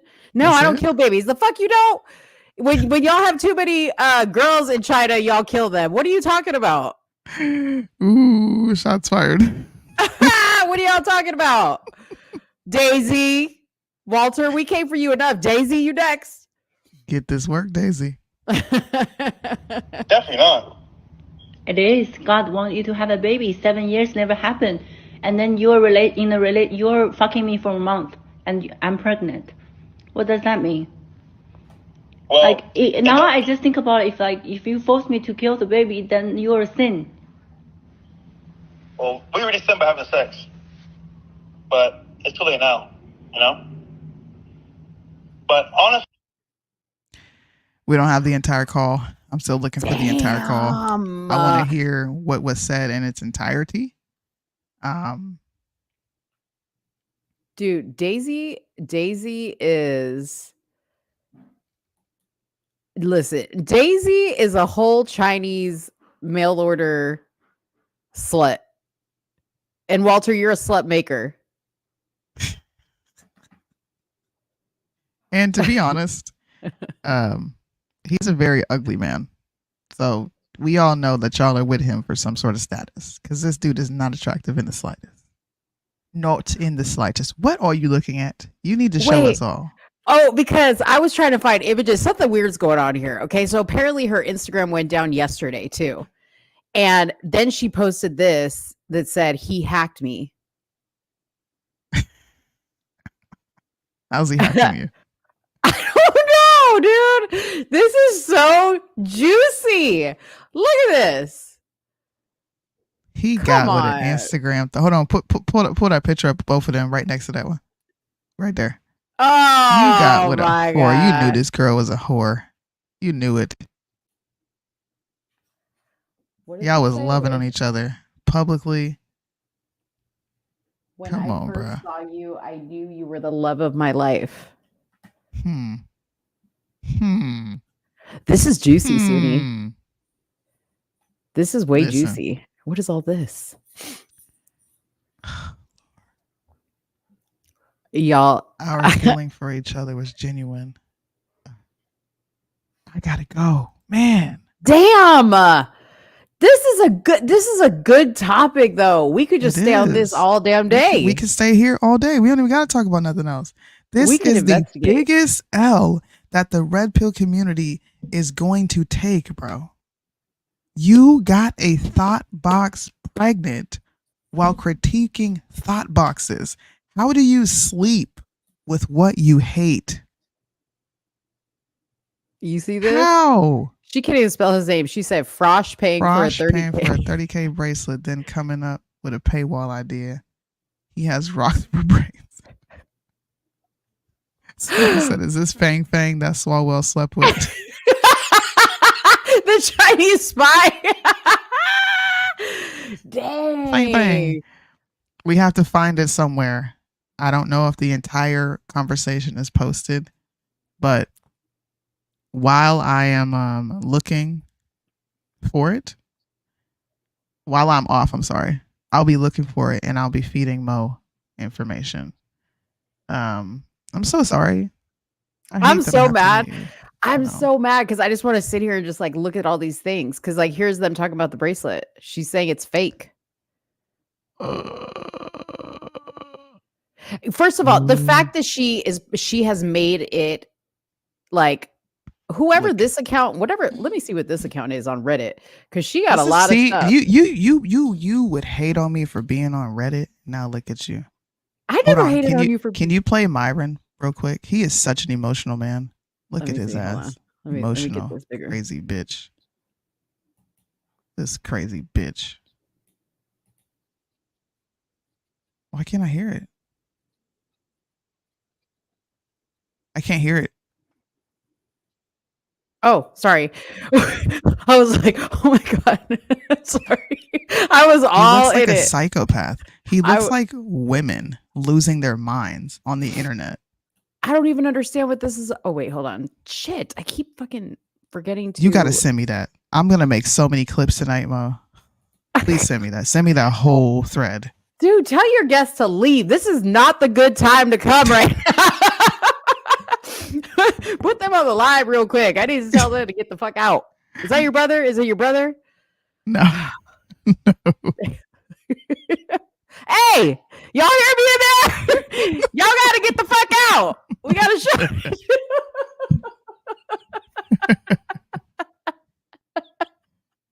Good Lord. It said that I got her pregnant when I fucking did it. And then you dumbasses, 3 years later, believe some bitch that makes the same fucking allegations again. You fucking Yeah. idiot.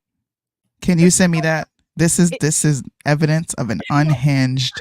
And then you He has no emotional discipline. fucking allegations. Is he getting mad at the situation? He was accused. So this is not the first time they have been caught doing this. Oh.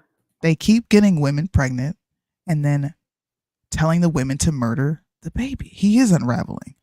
Thank you for that caption, because that's what I'm gonna put. Because Unraveling. because their whole podcast is about to crash down in flames. It's about to go down in fucking flames. I'm gonna see if I can pop back in here. But if I don't come back, guys, please do us a favor and share the crap out of this show. If you're watching and you're new here, hit the subscribe button. I'm gonna try to inch my way back in here. Hey, I'll be back. Yeah, but I do have to go entertain my guests. I'm sorry. Fake like a leg cramp or something. Oh, I gotta throw up. Oh, she getting a DNA test, y'all. Dun dun dun. I'll see if I can come back. I'll see you guys. Oh, she posted the ultrasound. Okay, she posted ultrasound pictures. Bye, Soonie. Bye. Okay, let me share my screen, y'all. We're just gonna like hang on this for a second because I need to do a little bit of like looky at what's going on here. So this was the live that I was trying to show you guys. Okay, before her page got taken down. This is her posting pictures of her ultrasound. Okay. She's posting pictures of the ultrasound. And there's clearly a baby in there. Now, we don't know that that's her ultrasound, but, you know, I don't know. But then she also posted, say no more DNA test if he has the fucking balls. So the picture that I couldn't show you guys on her story was her getting the DNA test. That was her getting the DNA test. So, yeah. Let me just see if there's any more information here. And then we'll just move on because I just can't do this. I just can't do this. Like I could go down this rabbit hole. Is this a video? No. I'm just trying to find a video. Myron goes on a rant on loyalty. Okay. I take it back. We're watching this. Regardless of whether it's Here we go. convenient or not, like y'all don't get it. Like it really does fucking piss me off. When the Andrew Tate allegations came out, fucking pissed me off.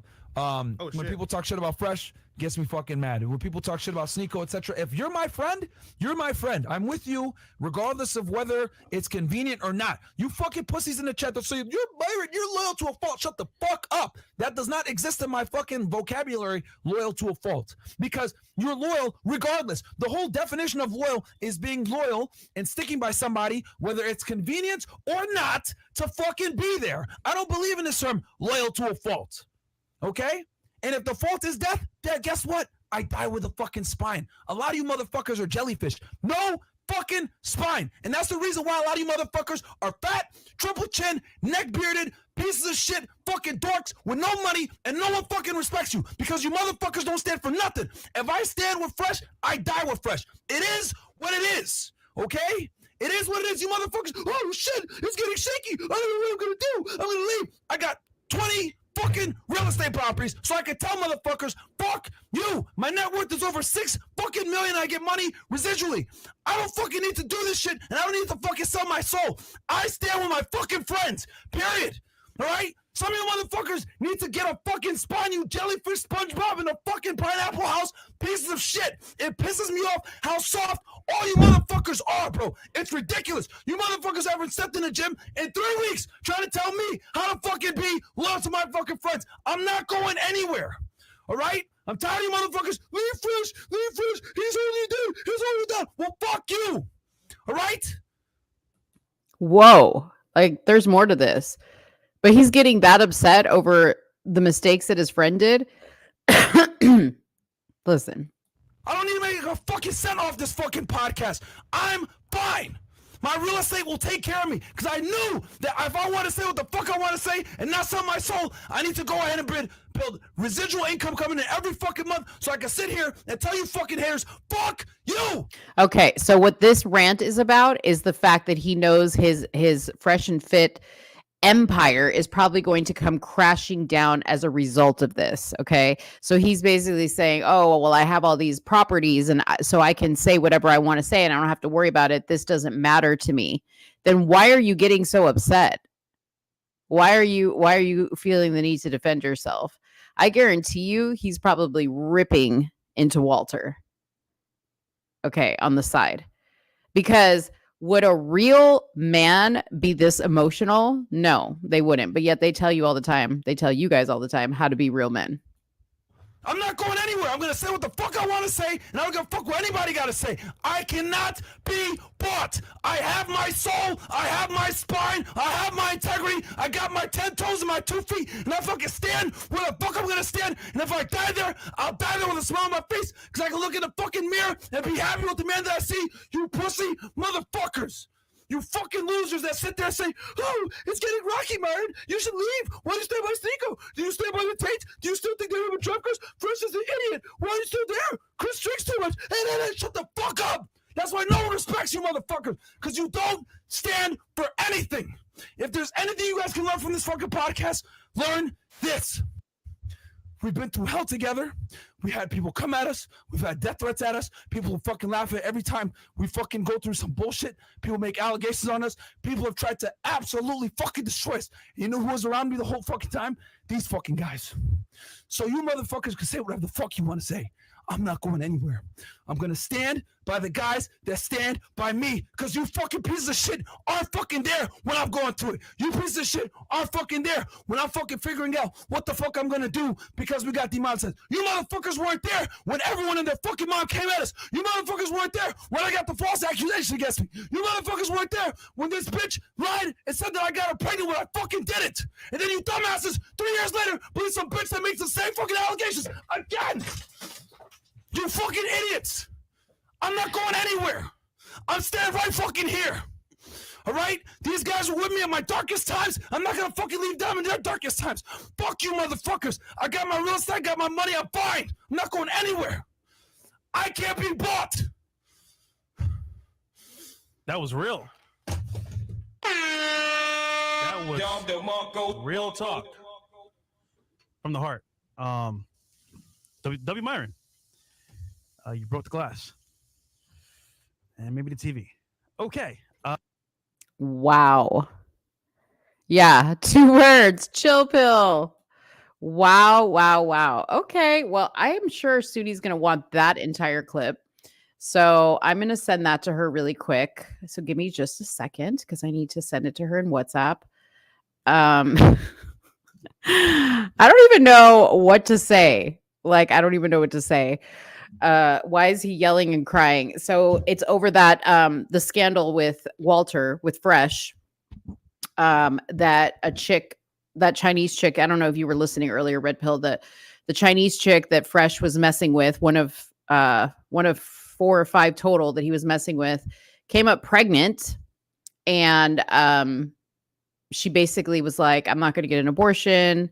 You need to take care of this baby. And he's like, no, I don't want to have a baby. And basically, we went through reading all the text messages, which were insane.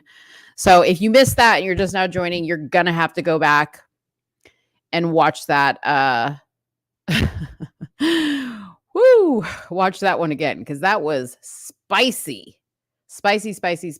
Okay, let's move on to another topic. Let's talk about Diddy. Yes, the other guy that was sitting across the table was Walter, the guy that was being accused. Okay.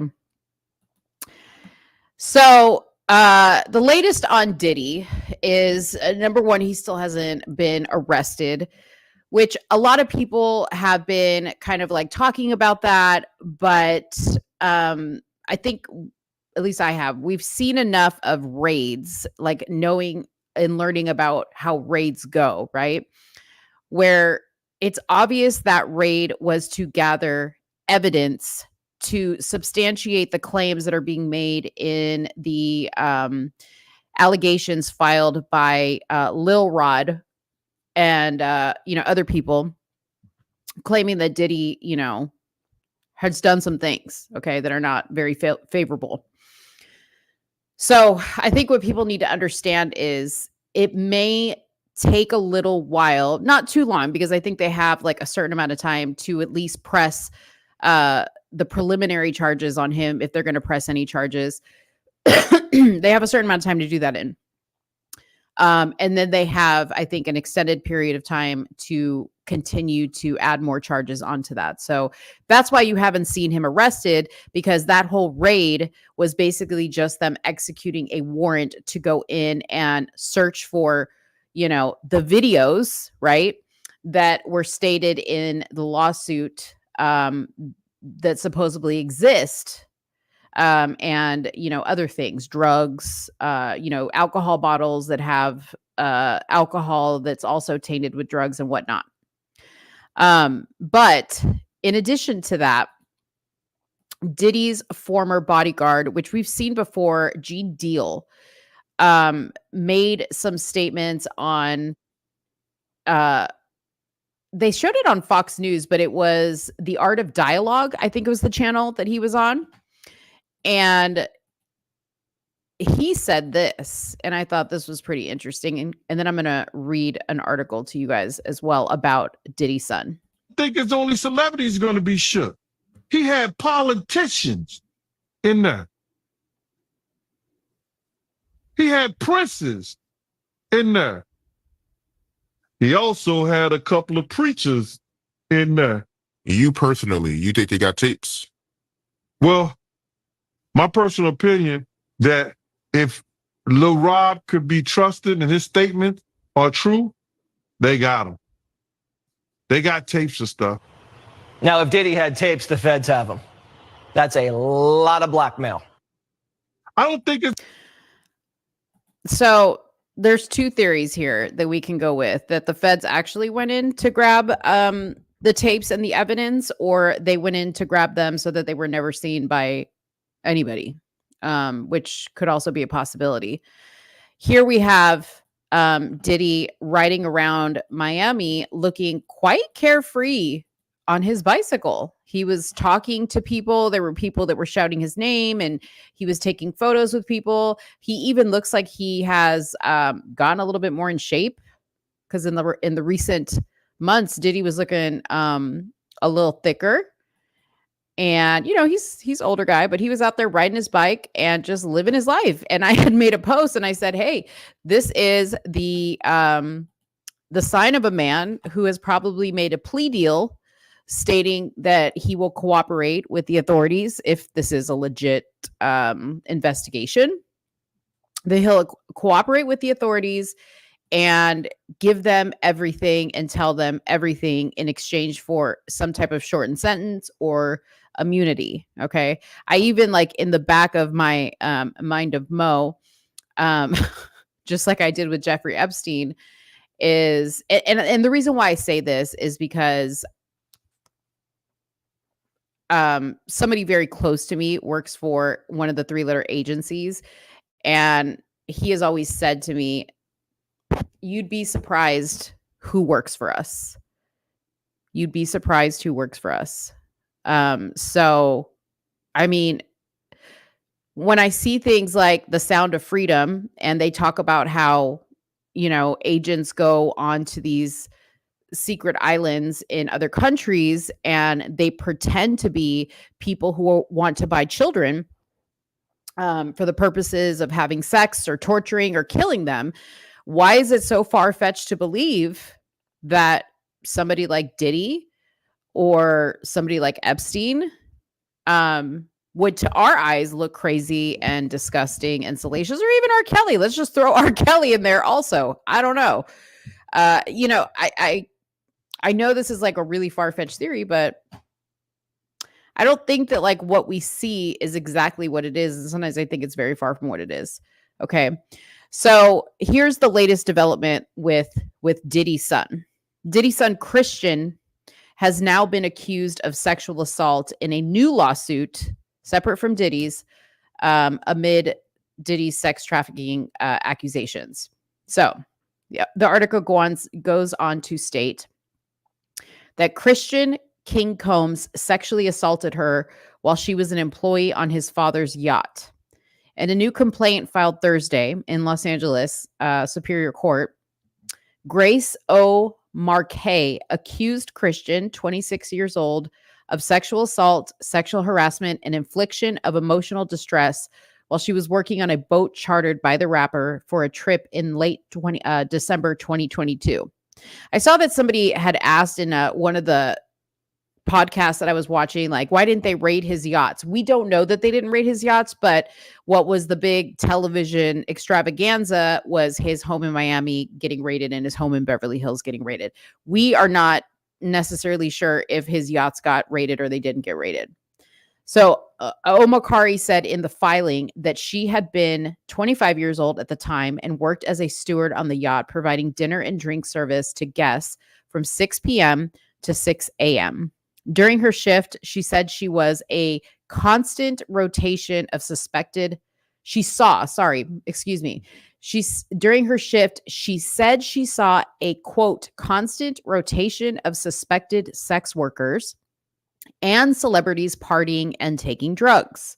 She claimed in the complaint that around December 28th, 2022, Christian boarded the yacht to record with music producer Rodney Lil Rod, who is the one that filed that lawsuit, who also filed a lawsuit, alleged that when Diddy's son came aboard, he was heavily intoxicated and paid particular attention to her. Christian was heavily intoxicated. Okay.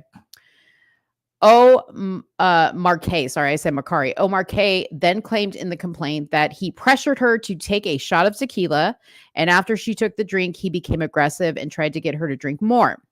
She said she quickly suspected that the tequila had been spiked after previously witnessing other women fall over and pass out after one drink. She became fearful of the side effects. So my question is, you saw women drinking a drink. See, ladies, this is where you go wrong. I'll continue to read, but you see women taking a drink and falling over, and a guy, Diddy's son, comes over to you with the same drink and you take it. Why? See, this is the problem. This is why I'm not defensive of people like R. Kelly. I'm not defensive of people like Bill Cosby. But the woman has a certain type of responsibility. Like, if it was me, and I know that not everybody's me, but if I'm at a party and I'm working, serving drinks, passing out appetizers, and I'm noticing that chicks are like dropping dead in front of me after they sip from a tequila or, from a shot glass, and you come over to me with the shot glass, I'm going to say, no, thank you. I'll pass. And I will get whatever I have to do. I'll get my phone. I know I'm in a boat in the middle of the ocean. I'll get my phone. I'll make a phone call very discreetly to the police. And I'll explain the situation. But that's just me. Okay? Whatever. All right. She claimed that things then escalated and Christian allegedly began groping her body and private parts. The complaint claimed to have audio recordings. Man, everybody's got an audio recording these days. Every single person has an audio recording these days. Two of which, and it was taken by the Sun, two of which were reviewed by NBC News. Omar K declining alcohol, saying this is what was heard on the audio. She was declining alcohol, saying she had to leave. Oh, so she did decline it. Okay, girl. And telling Christian Combs to stop touching her with what sounds like kissing noises in the background. Okay, I take it all back. I called you a stupid bitch. I take it all back. Omar K said in the complaint that she was finally able to leave the studio and attempted to get back. The studio? I thought she was on a boat. Okay. Leave the studio and attempted to get back to her duties. However, she said Christian found her again later in the night and insisted that she find him a place to sleep. She claimed that after she directed him to the yacht cinema, which was on another sleeping space, he blocked her in and began groping her. She alleged that he had grabbed her arms and was trying to force her to perform oral sex on him, and even including photos of bruising on her arms that she claims were caused by Christian grabbing her. Omar K said she fought him off until someone else walked into the room. She said that in the filing, she complained to the yacht captain the next day, but alleged that he did not believe her and that he did not investigate. She also claimed that he retaliated against her until she was let go a few months later in May 2023. Following the termination, she claimed in a lawsuit that her mental health deteriorated and she suffered from anxiety, panic attacks, and severe suicidal ideations. She also claimed she developed an eating disorder and epileptic seizures as a result of the incident. Diddy was also named as a defendant in the lawsuit for aiding and abetting his son in the alleged assault and under premises liability as the person who chartered the yacht. Like father, like son, it gives us no joy or pleasure in filing the suit against Christian Combs, Omar K's attorney said in a statement. I applaud Grace for being so brave to come forward with her truth. Her other attorney added, hopefully her story will inspire others to come forward. Honey, I'm sure a lot will come forward. Inspire? Okay, Cassie inspired everybody because she had a quick payout. After Cassie got her, 24-hour payout, all kinds of inspiration came out of the woodworks. Representatives for Diddy and Christian did not respond for requests for a comment. The allegations, meanwhile, are the latest in a string of lawsuits alleging the abused rapper is facing, though he has previously denied all accusations. Okay. Wow. How many of you guys think that there's actually going to be any type of arrest or serious consequences for Diddy in this situation? I keep going back and forth. Because I think that, sorry guys, I think I'm freezing. I don't know why I'm freezing. Might be the website I'm on. Let me know if you guys still hear me. Do you hear me clearly? I don't know what's going on.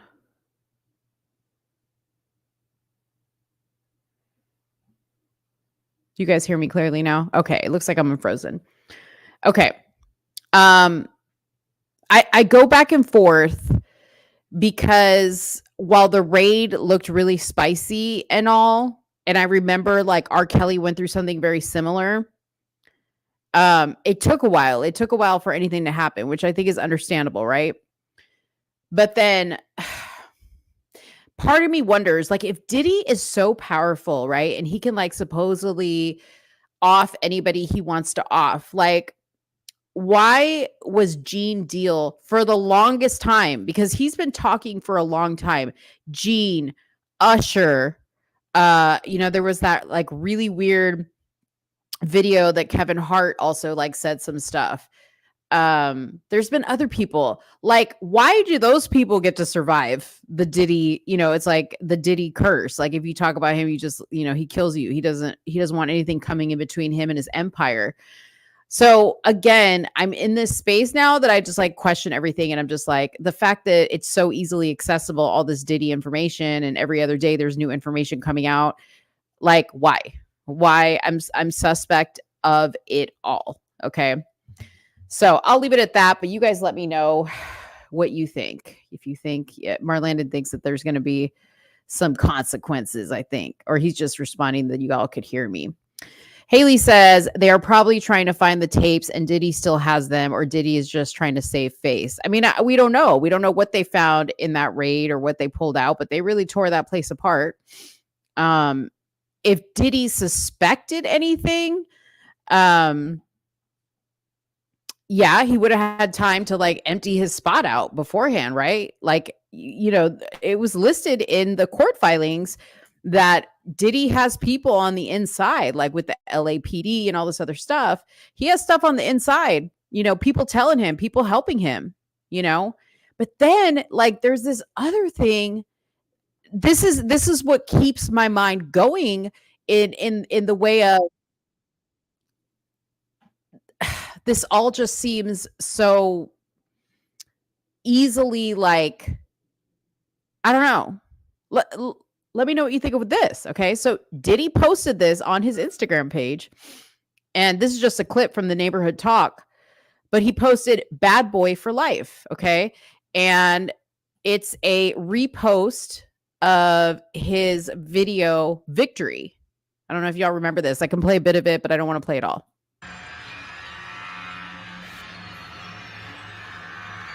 So what you're going to see here is in the beginning of this video, it's Diddy in his mansion, with a bunch of women laying around, and there's a raid that takes place and he escapes.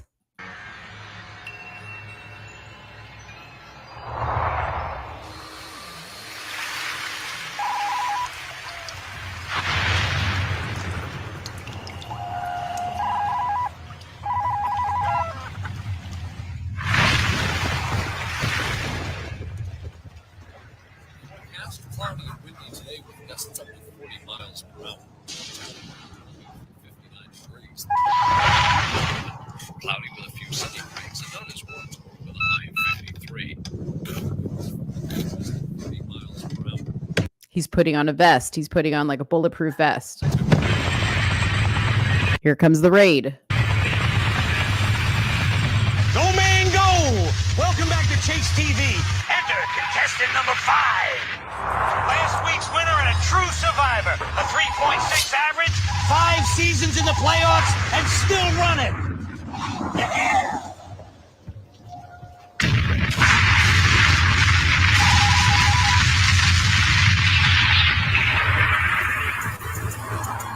One, two. Check me out right here, yo. Yo, the sun don't shine forever, but as long as it's here, then we might as well shine together. Better now than never, business before pleasure. P. Diddy and the fam, who you know do it better. Yeah, right, no matter what, we airtight. So when you hear something, make sure you hear it right. Don't make it out of yourself by assuming our music keeps you moving. What are you proving? You know that I'm 2 levels above you, baby. Love me, baby. I'ma make you love me, baby. Oh, shit crazy, ain't gonna get you nothing but choke. And that jealousy is only gonna leave you broke. So the only thing left now is God for these cats. You know now, hard for these cats. I'ma win cause I'm too smart for these cats. While they making up facts, we making up blacks.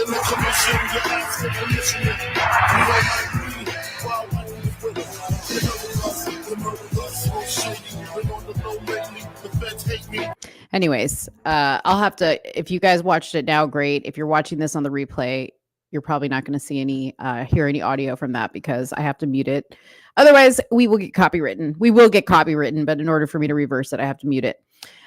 So yeah, I mean, like he's like openly mocking us and the whole situation. Like he ain't got nothing to worry about. So just seems very interesting to me. So we'll see.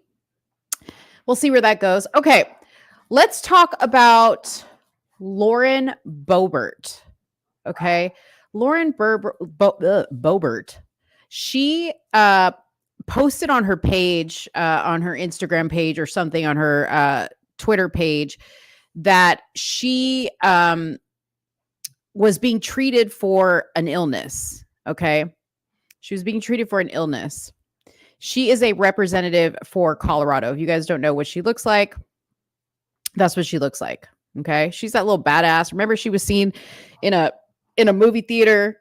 I don't know who it was with her, but somebody was like rubbing up against her leg and all this other stuff. Liddell thinks she's a cutie patootie. Okay.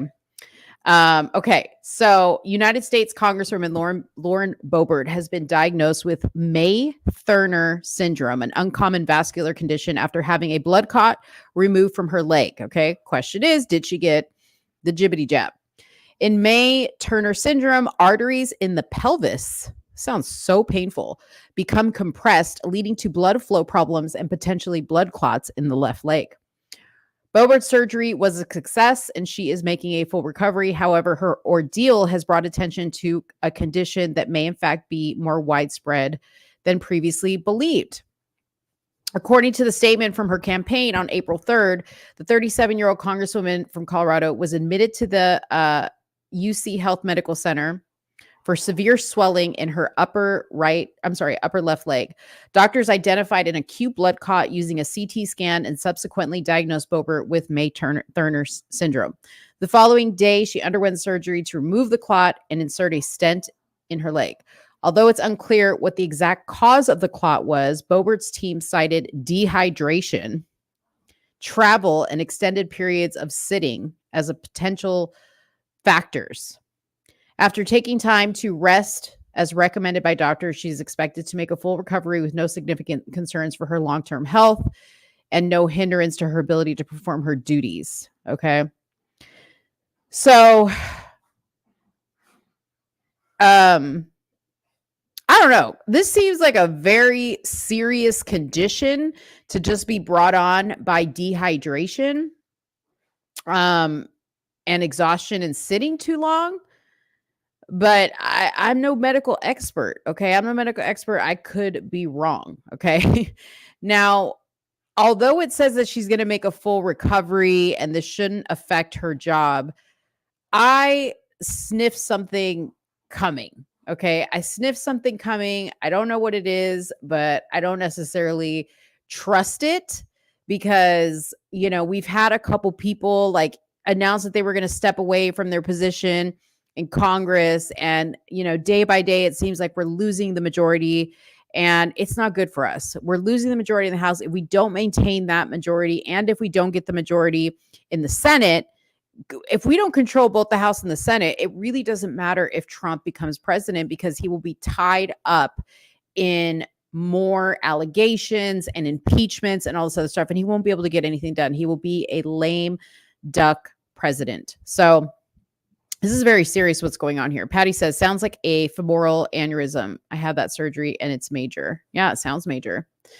Some people in Congress trying to get Sonia Sotomayor to retire. I heard that. You know, she is battling diabetes. Yeah, and she's also old. You know, she's also old. So, yeah, I don't know. I mean, I feel like they're slowly trying to, I don't know, like pay people off. What do you guys think? Something's real fishy because we just had a lot of people. But, you know, then I can't help but remember that last year, remember we had a bunch of Democrats doing the same thing. Like they were all like retiring or stepping down or dying. Like, am I crazy or was that happening too? Like on the Democrat side, that was happening and we were getting all excited about that. And then they still had the majority. I don't know. It's all some crazy game. You know, I forgot to show this. Going back to the Diddy thing, Soonie had sent me this. In addition, so these are some pictures, it looks like, from these Diddy parties. Oh my gosh. Who's in these pictures? I mean, that's clearly Diddy on the ground. I don't know who that girl is. Oh, that's when that girl's weave caught on fire. That was at a video shoot, though. That was kind of funny. Anyways, I just wanted to put that up there because I remember Soonie sent that to me. But I wanted to pull up the stuff on Candace Owens. Sorry, I got to go through. It's weird when she sends me stuff. It's like it doesn't have like a title to it. Okay, so Andrew Schultz is the guy. So Andrew Schultz went on Andrew Schultz called out Ben Shapiro and asked if it's an Israeli media platform and ponders if he's tricking Christian conservatives. Okay. So that doesn't make sense to you. Basically, he's going after Ben Shapiro. So I want to go ahead and play this because this is interesting. And I don't know who this guy is, Andrew Schultz. I don't know why his name sounds familiar.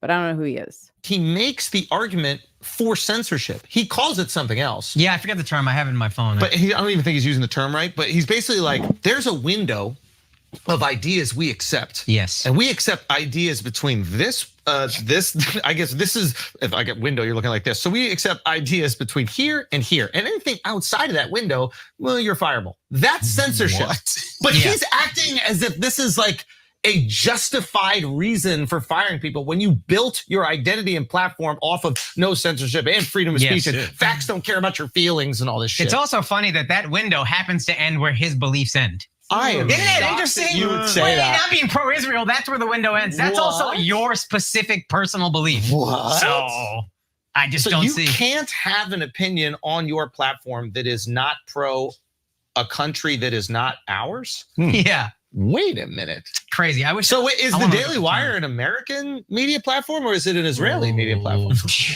I'm just asking. This guy's cooking. I'm just asking. If the rule is, I'm just saying, if the rule is you cannot be critical, because he has no problem being very critical of America. Yep.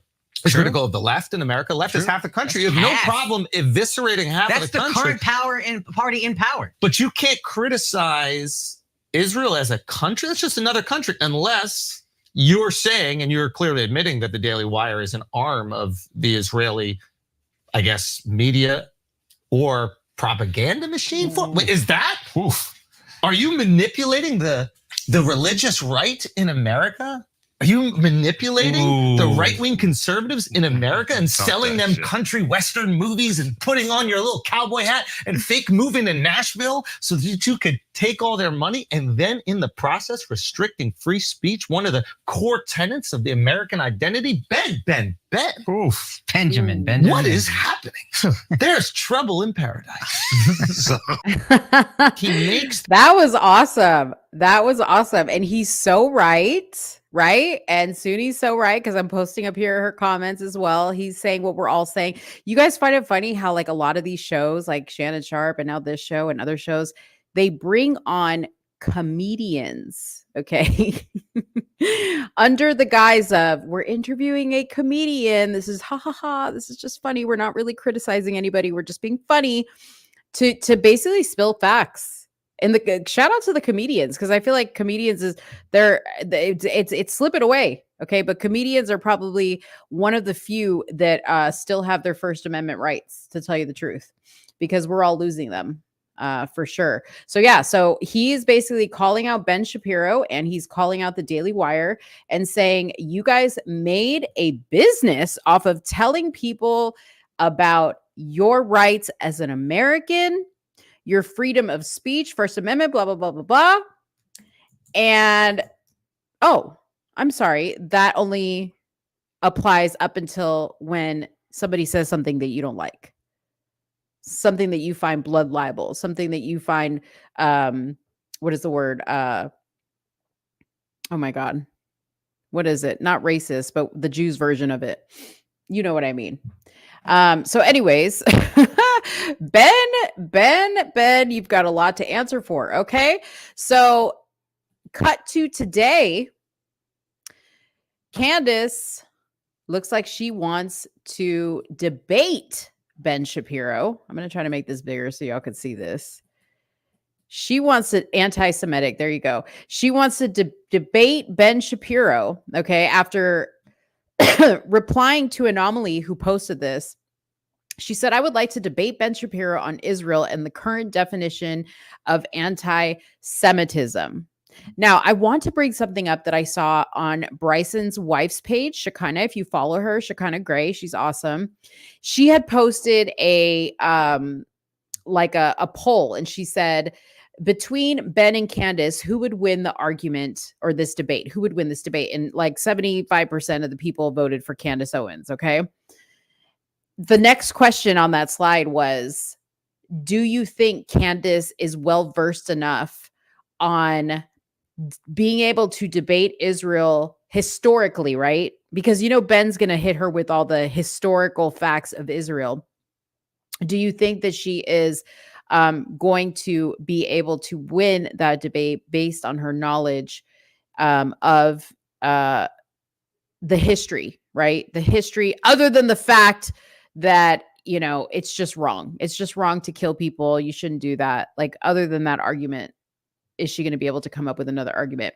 And that got me to think, but I think Candace is smart enough to not let Ben deter her with complicated facts about the history, right? Because on another side of that, I was watching, I think it was like an interview, and I'm going to pull it up here. I think I have it, but I was watching an interview that Dr. Phil did with a Palestinian and an Islamic person, and they were trying to justify killing kids, okay, over this conflict. And Dr. Phil said, I don't care what the history and what the reason is behind why this is happening. You can't do that. You can't treat people like that. Okay. So I suspect that's kind of, I mean, Candace is no dummy. I suspect that that's kind of the angle she's going to go with it. And I never understand Twitter, by the way, you guys. So just bear with me, because I'm not a Twitter or an X person. But I'm going to read to you some tweets that have been coming up here. So Jeremy Boring says, I don't know your international travel schedule, Candace. I know when you've wanted to talk to someone in the past, you've flown across the world to make it happen. You asked for this debate, Ben agreed to debate. Okay. So she replies back to him and she says, barring the odd insinuation that you didn't know your own employees were booked on international flights to come join me in London to film for your platform, this is great. I fully accept. No moderator. I will get in touch privately to get this set up. Major win. Oh, see, Candace she always comes back, okay, with the fire. Then she says, so there's a lot of back and forth. I wish somebody could tell me how to read this. Maybe I should start at the bottom. I know I can hear Soonie in my head right now saying, you're such a, what does she always call me? A boomer. She always calls me a boomer. Okay. I'm almost there, people. I'm almost there. Okay, so Candace said 3 hours ago, I'm sure you can appreciate why I'd prefer to keep this off the Daily Wire platform, as well as true reason why we would never be able to make discussion happen. Let's choose a neutral, trustworthy platform. I vote Patrick Bet David. She was responding to Ben, who said, sure, Candace, to her saying, I want to debate you. I texted you on February 29th offering this very thing. Let's do it on my show, The Daily Wire, this Monday at 5 p.m. in our studios in Nashville. 90 minutes, live streamed. Okay, so that's what she responded to him. She said, I will also throw at Joe Rogan as an option, or your buddy Lex Friedman. Truly, pick a moderator or agree to do this live one-on-one via a channel that the Daily Wire cannot cash in on. Woo! She said, we are about to do this where you get paid. Because you know how, I'm not going to go there. Ben says, Candace, I can see why you'd want to hide behind a moderator, particularly one who said we should rename our company the Daily Jewish Wire just yesterday. No. One-on-one Monday at 5. We can sit down and have a healthy debate like adults, and we'll live stream it on X and YouTube. Take it or leave it. Man, he's so pushy. Why are my people, why are my Jewish people so pushy? Man. As to the true reason you didn't respond to my offer to sit down with you and discuss these issues publicly or privately back in February, I have no idea what the hell you're talking about. Okay. Let's continue reading.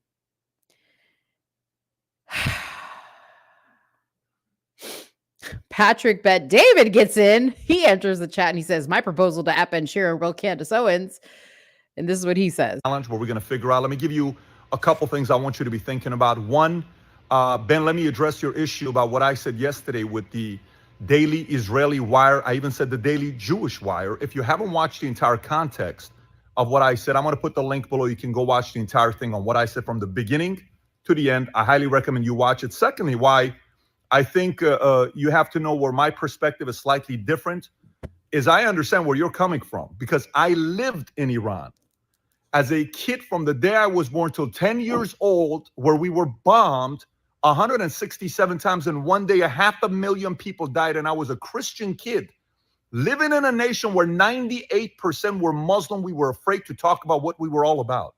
So I feel the pain of people living in Israel, and I fully feel the pain of some of the folks who are Christian folks maybe living in Palestine that don't agree with what's going on with Hamas. I understand both sides, and that's why I understand what Candace is saying, and I also understand why you have the position that you have. Having said that, there's a couple things I want you to be thinking about. Number one, you are Jewish. I think you're from Burbank, California, if I'm not mistaken, and you got 4 kids. I'm Middle Eastern, Armenian, Assyrian, born in Iran. I went to Glendale, California. And then we have Candace, who I believe is from White Plains, New York, with 3 kids. We're all family folks, right? When we come down and sit down and have the conversation together, we're in America today. So this is my proposal to you. If you're America first, we, Valuetainment, have agreed that if you want to do the sit down with us, a fair and balanced sit down, the moderating of the 2 of you, we will give $250,000 to Laken Riley's family because of what's happening today with illegal immigration. It's the number one issue in America, and I think it matters to the both of you. So no matter where you live, today we're raising our kids in America. So I want to make sure we're America first. And last but not least, while we're talking about this, I'm going to be around for a very long time in this space. We're going to be hosting many, many different types of conversations like this. Whether you're left, center, or right, people come here, they feel safe with us, which means we're going to do a very fair interview with the 2 of you. And the details is on you to say yes or no. If not, totally understand. If you're open to it, I think I live 25 minutes away from you. Let's make this happen and unite specifically to the biggest voices in the conservative space. Woo! Patrick Bet David, he made his interview or his pitch for it to be on their show. Okay. So then Candace responds to that and says, Patrick Bet David just threw down $250K for Laken Riley's family to make this debate happen. And yes, at Ben Shapiro did take PBD's words completely out of context. There was zero malicious intent.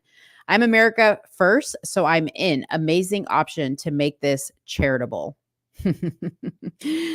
Oh, that's so funny. Okay, so also I want the public to know that the entire executive team at the Daily Wire, who Ben would have run this proposal by, are aware that I am in London right now.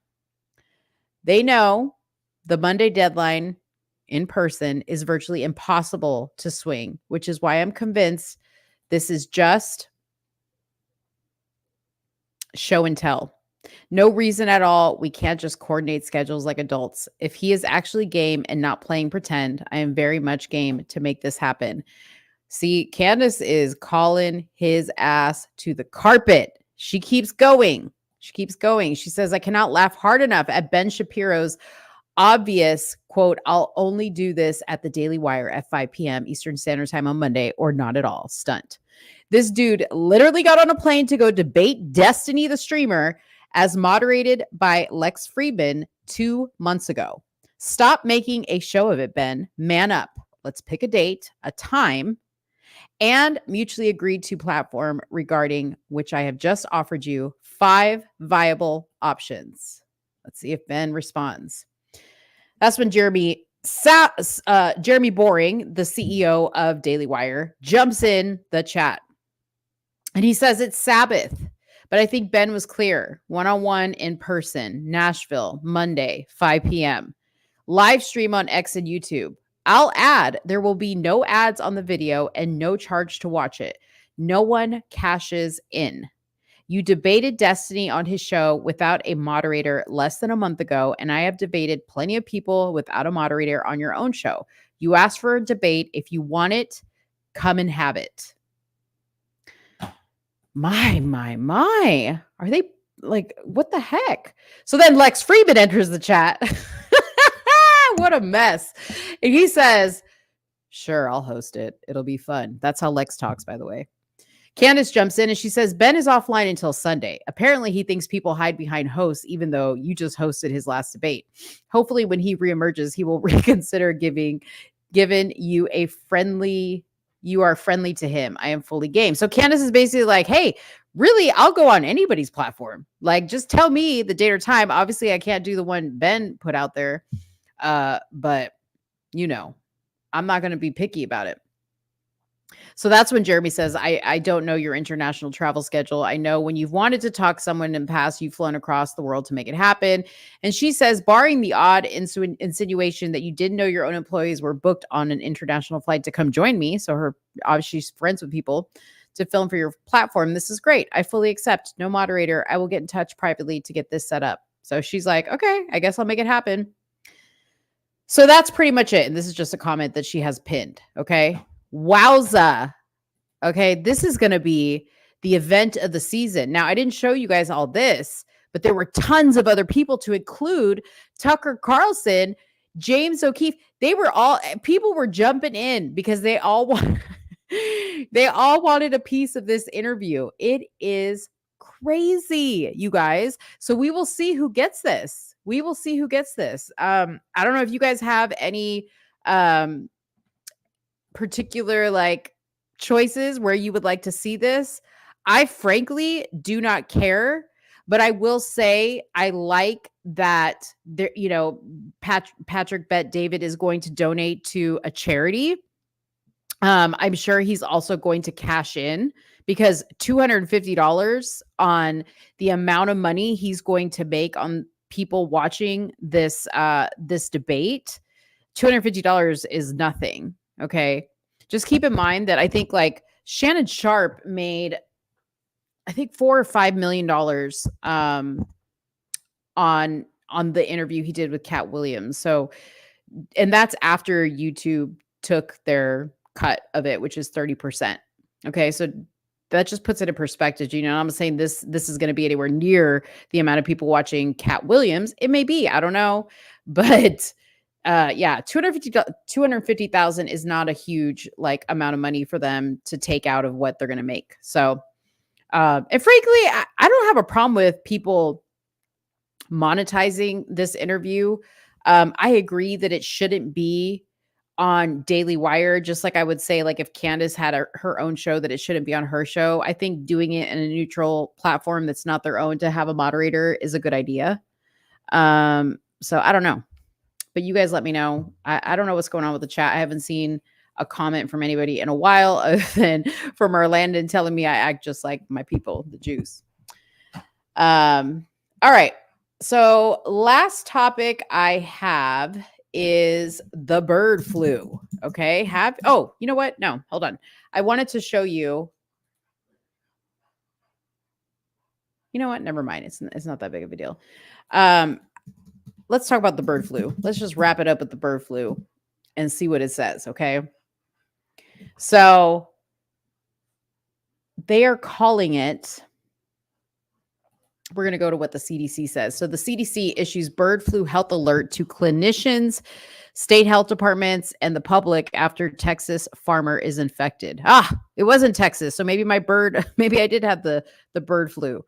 The Centers for Disease Control issued a health alert Friday to inform clinicians. So just know that if you go to the doctor feeling sick, they are going to probably diagnose you with the bird flu. Okay.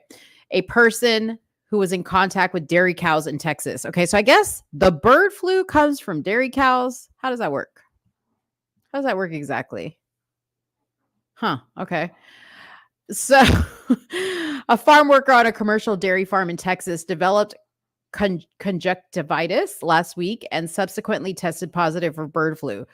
The positive bird flu diagnosis came after milk from dairy cows in Texas and Kansas tested positive for the disease. How weird is that?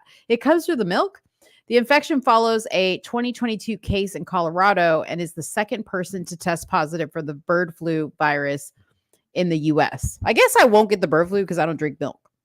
While the CDC said that the current risk these viruses pose to the public remains low, people who are regularly around infected birds, cattle, or other animals are at high risk of infection and should take appropriate precautions. Since 1997, more than 900 sporadic human cases of the bird flu have been reported in 23 countries. While the fatality rate for humans is high, there is a near 100% fatality rate for the birds. Who the fuck cares? Why do we care about the damn birds? Lord, I'm trying to, somebody explain to me how the birds and the cows connect. Let's see. Hold on. Let's see if we got something here. We ain't got something. But the CDC says bird flu pandemic could possibly be 100 times worse than COVID. Here we go. The election flu is upon us, people. Please do not get your vaccinations. They're about to tell you, make sure you get your flu shot. Make sure you get your COVID shot because it protects against the bird flu. That's probably what they're going to say.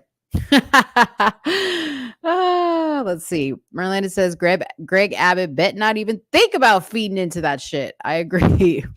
He said, leave that shit to the people like Gavin Newsom and Kathy Hochul. 2016 Ebola, 2020 COVID, 2024 bird flu. You done seen the pattern yet? Exactly. Oh, okay. You guys want to see a funny video? Oh, and then I'm going to show you my new favorite Instagram and YouTube page. And I'm sorry if you hear Frankie breathing like a dragon. He's a little excited. He's playing with his friends and he's a little wild. Okay. So I don't know if you guys saw this, but this is a public defender in Seattle. Have you guys seen this video? You're going to die. I thought this was a joke. Look at this. Okay, let me check on that. Yeah. So we were talking May 6, 8:45? Yeah. That works for me. All right. Do I need to sign anything? No. Just out of here.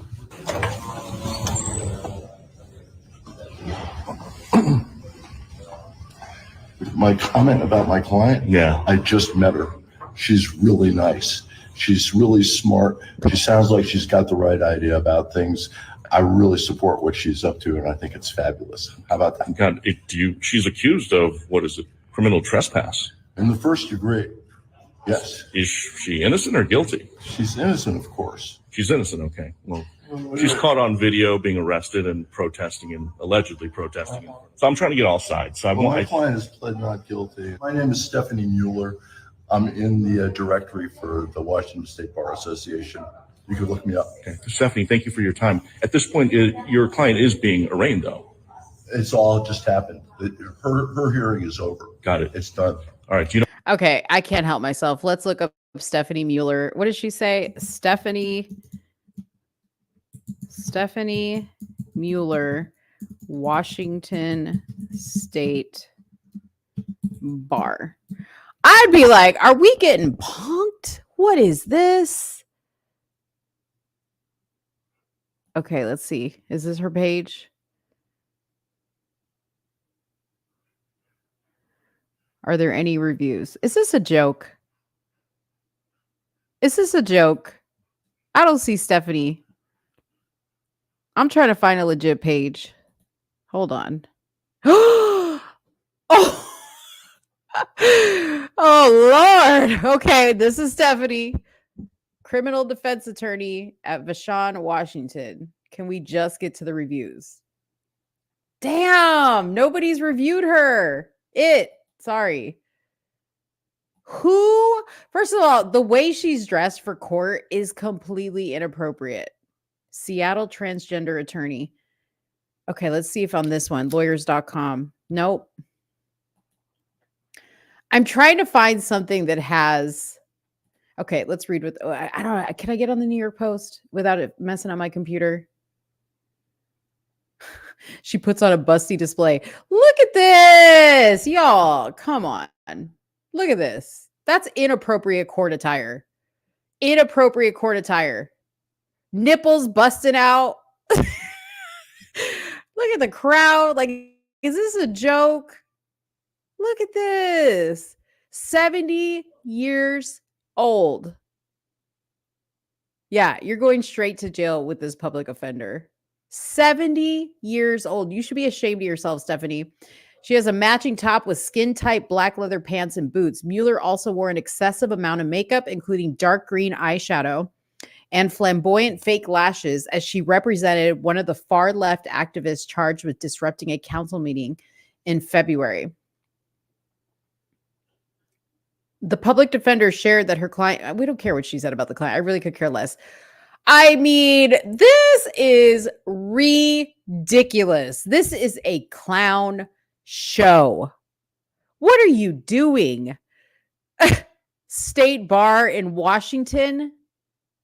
She said, since I came out as an openly transgendered attorney, I bring diversity to the practice of law and I'm a role model for the transgender community. Are you kidding me? Tell me what, like, okay, I don't support transgenderism, okay? But can somebody explain to me why, when a man wants to dress like a woman, this is what we see is a clown show? What woman looks like this? Point to me a real female lawyer that has come to court with this outfit on, with her nipples busting through the shirt, with a gaudy ass wig, looking like Cruella DeVille. I do not even understand. She's been it's been a public defender for 20 years and says it's the only person, openly transgendered woman trial attorney in Washington state. Thank God. Since I came out as an openly transgendered attorney, I bring diversity to the practice a lot. Whatever. You're not diverse and you're not bringing, I don't even understand. I do not. Oh my God.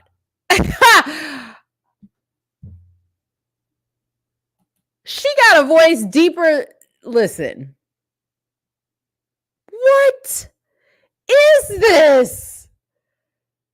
Oh God, Soonie, you picked a hell of a day, okay, to not be on the show. Soonie would have been irate, okay. What is this? See, why couldn't you just stick with, this is hideous, but why couldn't you just stick with this? Why'd you have to come into court looking like that, y'all?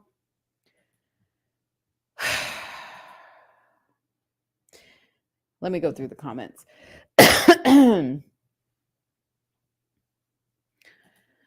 You're going straight to hell with that public defender. I'm sorry, but this is effing ridiculous. This shit is disgusting. A female would have been kicked out of the courtroom dressed like that. Can we get a close-up of her face? I showed you as close as I want to get. I can't get any closer than that. No, ma'am. All right. Now I need to laugh, okay? This is my new favorite.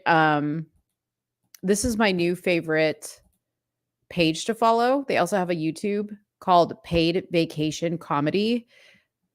Okay, so disclaimer. This guy's a comedian, okay? And he just does these interviews and he's dressed in a KKK hood, but they're hilarious, okay? So I'm going to show you a few of these to end your Friday night with a little bit of laughter. And then we'll close out the show. So don't go anywhere, okay? You are in a wheelchair, huh? Yeah. And you're a woman. Yes. Damn. Talk about a double handicap. Sheesh. So what do? You just kind of ski boop around town? Is that what you do?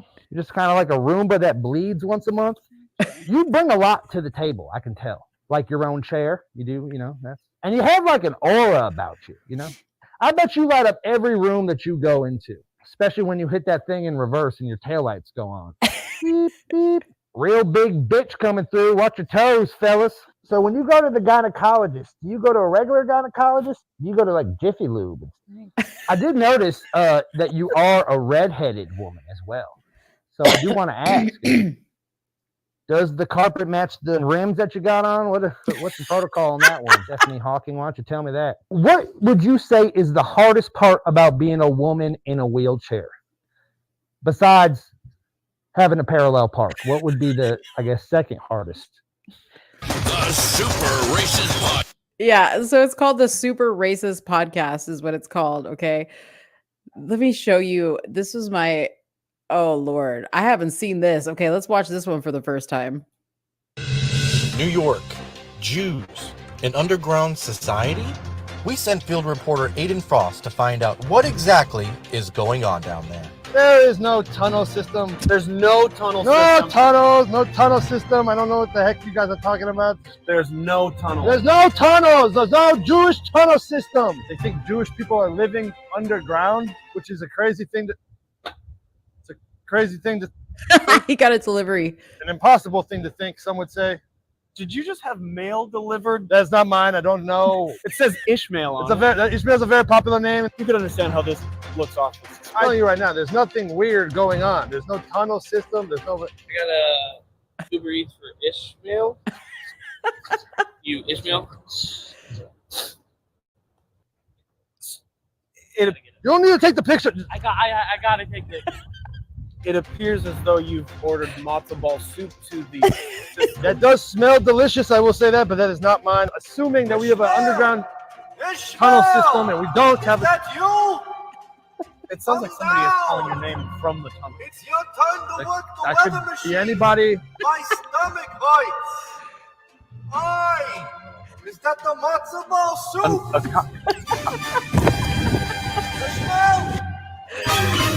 Oh gosh, that's funny, man. Okay, I gotta find the Muslim guy, and then we'll be done. Okay, so you are an Arabian man, that's correct? Persian. Oh my God. Tomato, Aladdin, who gives a shit? I will say this, you are a pretty tall guy. Yeah, a pretty tall guy. How tall are you? What are you, like 9'11"? You got a nice little style to you. Where do you get your clothes from? Thanks. Turban Outfitters? You know what my favorite thing about the Middle East is? Huh. No female Uber drivers. You know what my least favorite thing about the Middle East is, though? What? Everything. What's the state bird in the Middle East? Oh. What is it, like a drone from Obama or something? Persian, huh? Whew. I'm glad I don't have nose holes for this interview. You know what I'm saying? Osama been stinking over there. Yuck. Bring our troops home. Thanks for doing the show, by the way.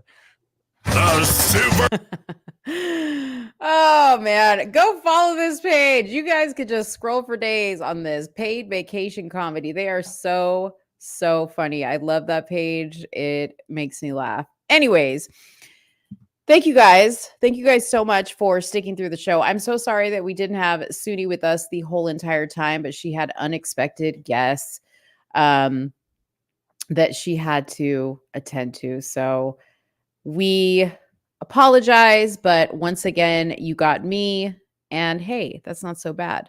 You guys have a wonderful weekend. Do not forget to pick up your eclipse glasses, because the eclipse, if you are in the line of states that the eclipse is going to be showing the strongest, I know that other states are going to be able to see it. But if you're in the line of states that are going to be seeing the best of the eclipse,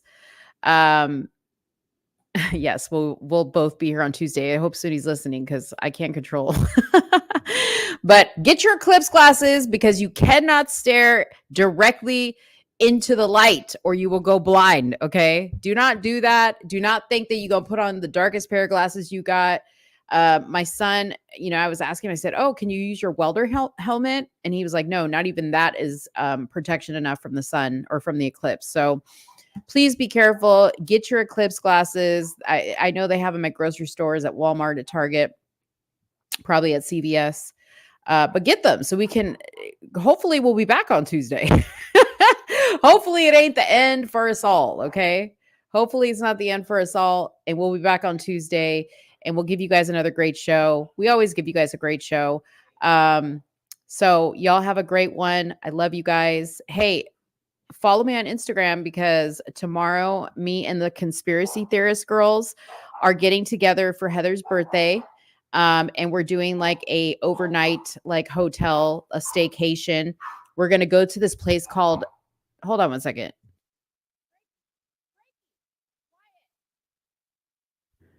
Sorry, I had to yell at Frankie. I'm going to go to this place called Meow Wolf, which is like an art installation, but it's like a crazy maze and like mystery thing. Anyways, I'll probably be live streaming or like showing videos from there. There's going to be tequila involved. So follow me on Instagram if you want to see all the debauchery. And we're going to be planning our whole conspiracy theory show and see if we can make that happen for you guys. All right. So you guys have a good night. I love you guys. Thanks so much for watching. Don't forget to hit the like button on your way out. Okay. Don't forget to hit the like button. Also, go watch our latest short videos that we've been posting. I need you guys to go and like those, drop a comment on those to get those out into the tube sphere so people can see them. We need your support. We're not over here begging for money. We just want you guys to go give our stuff a like and a comment. It means so much. I know you guys think that that's not a big deal, but it's a huge deal. It's a huge deal. But we appreciate you guys. We love you. Have a good one. Bye-bye.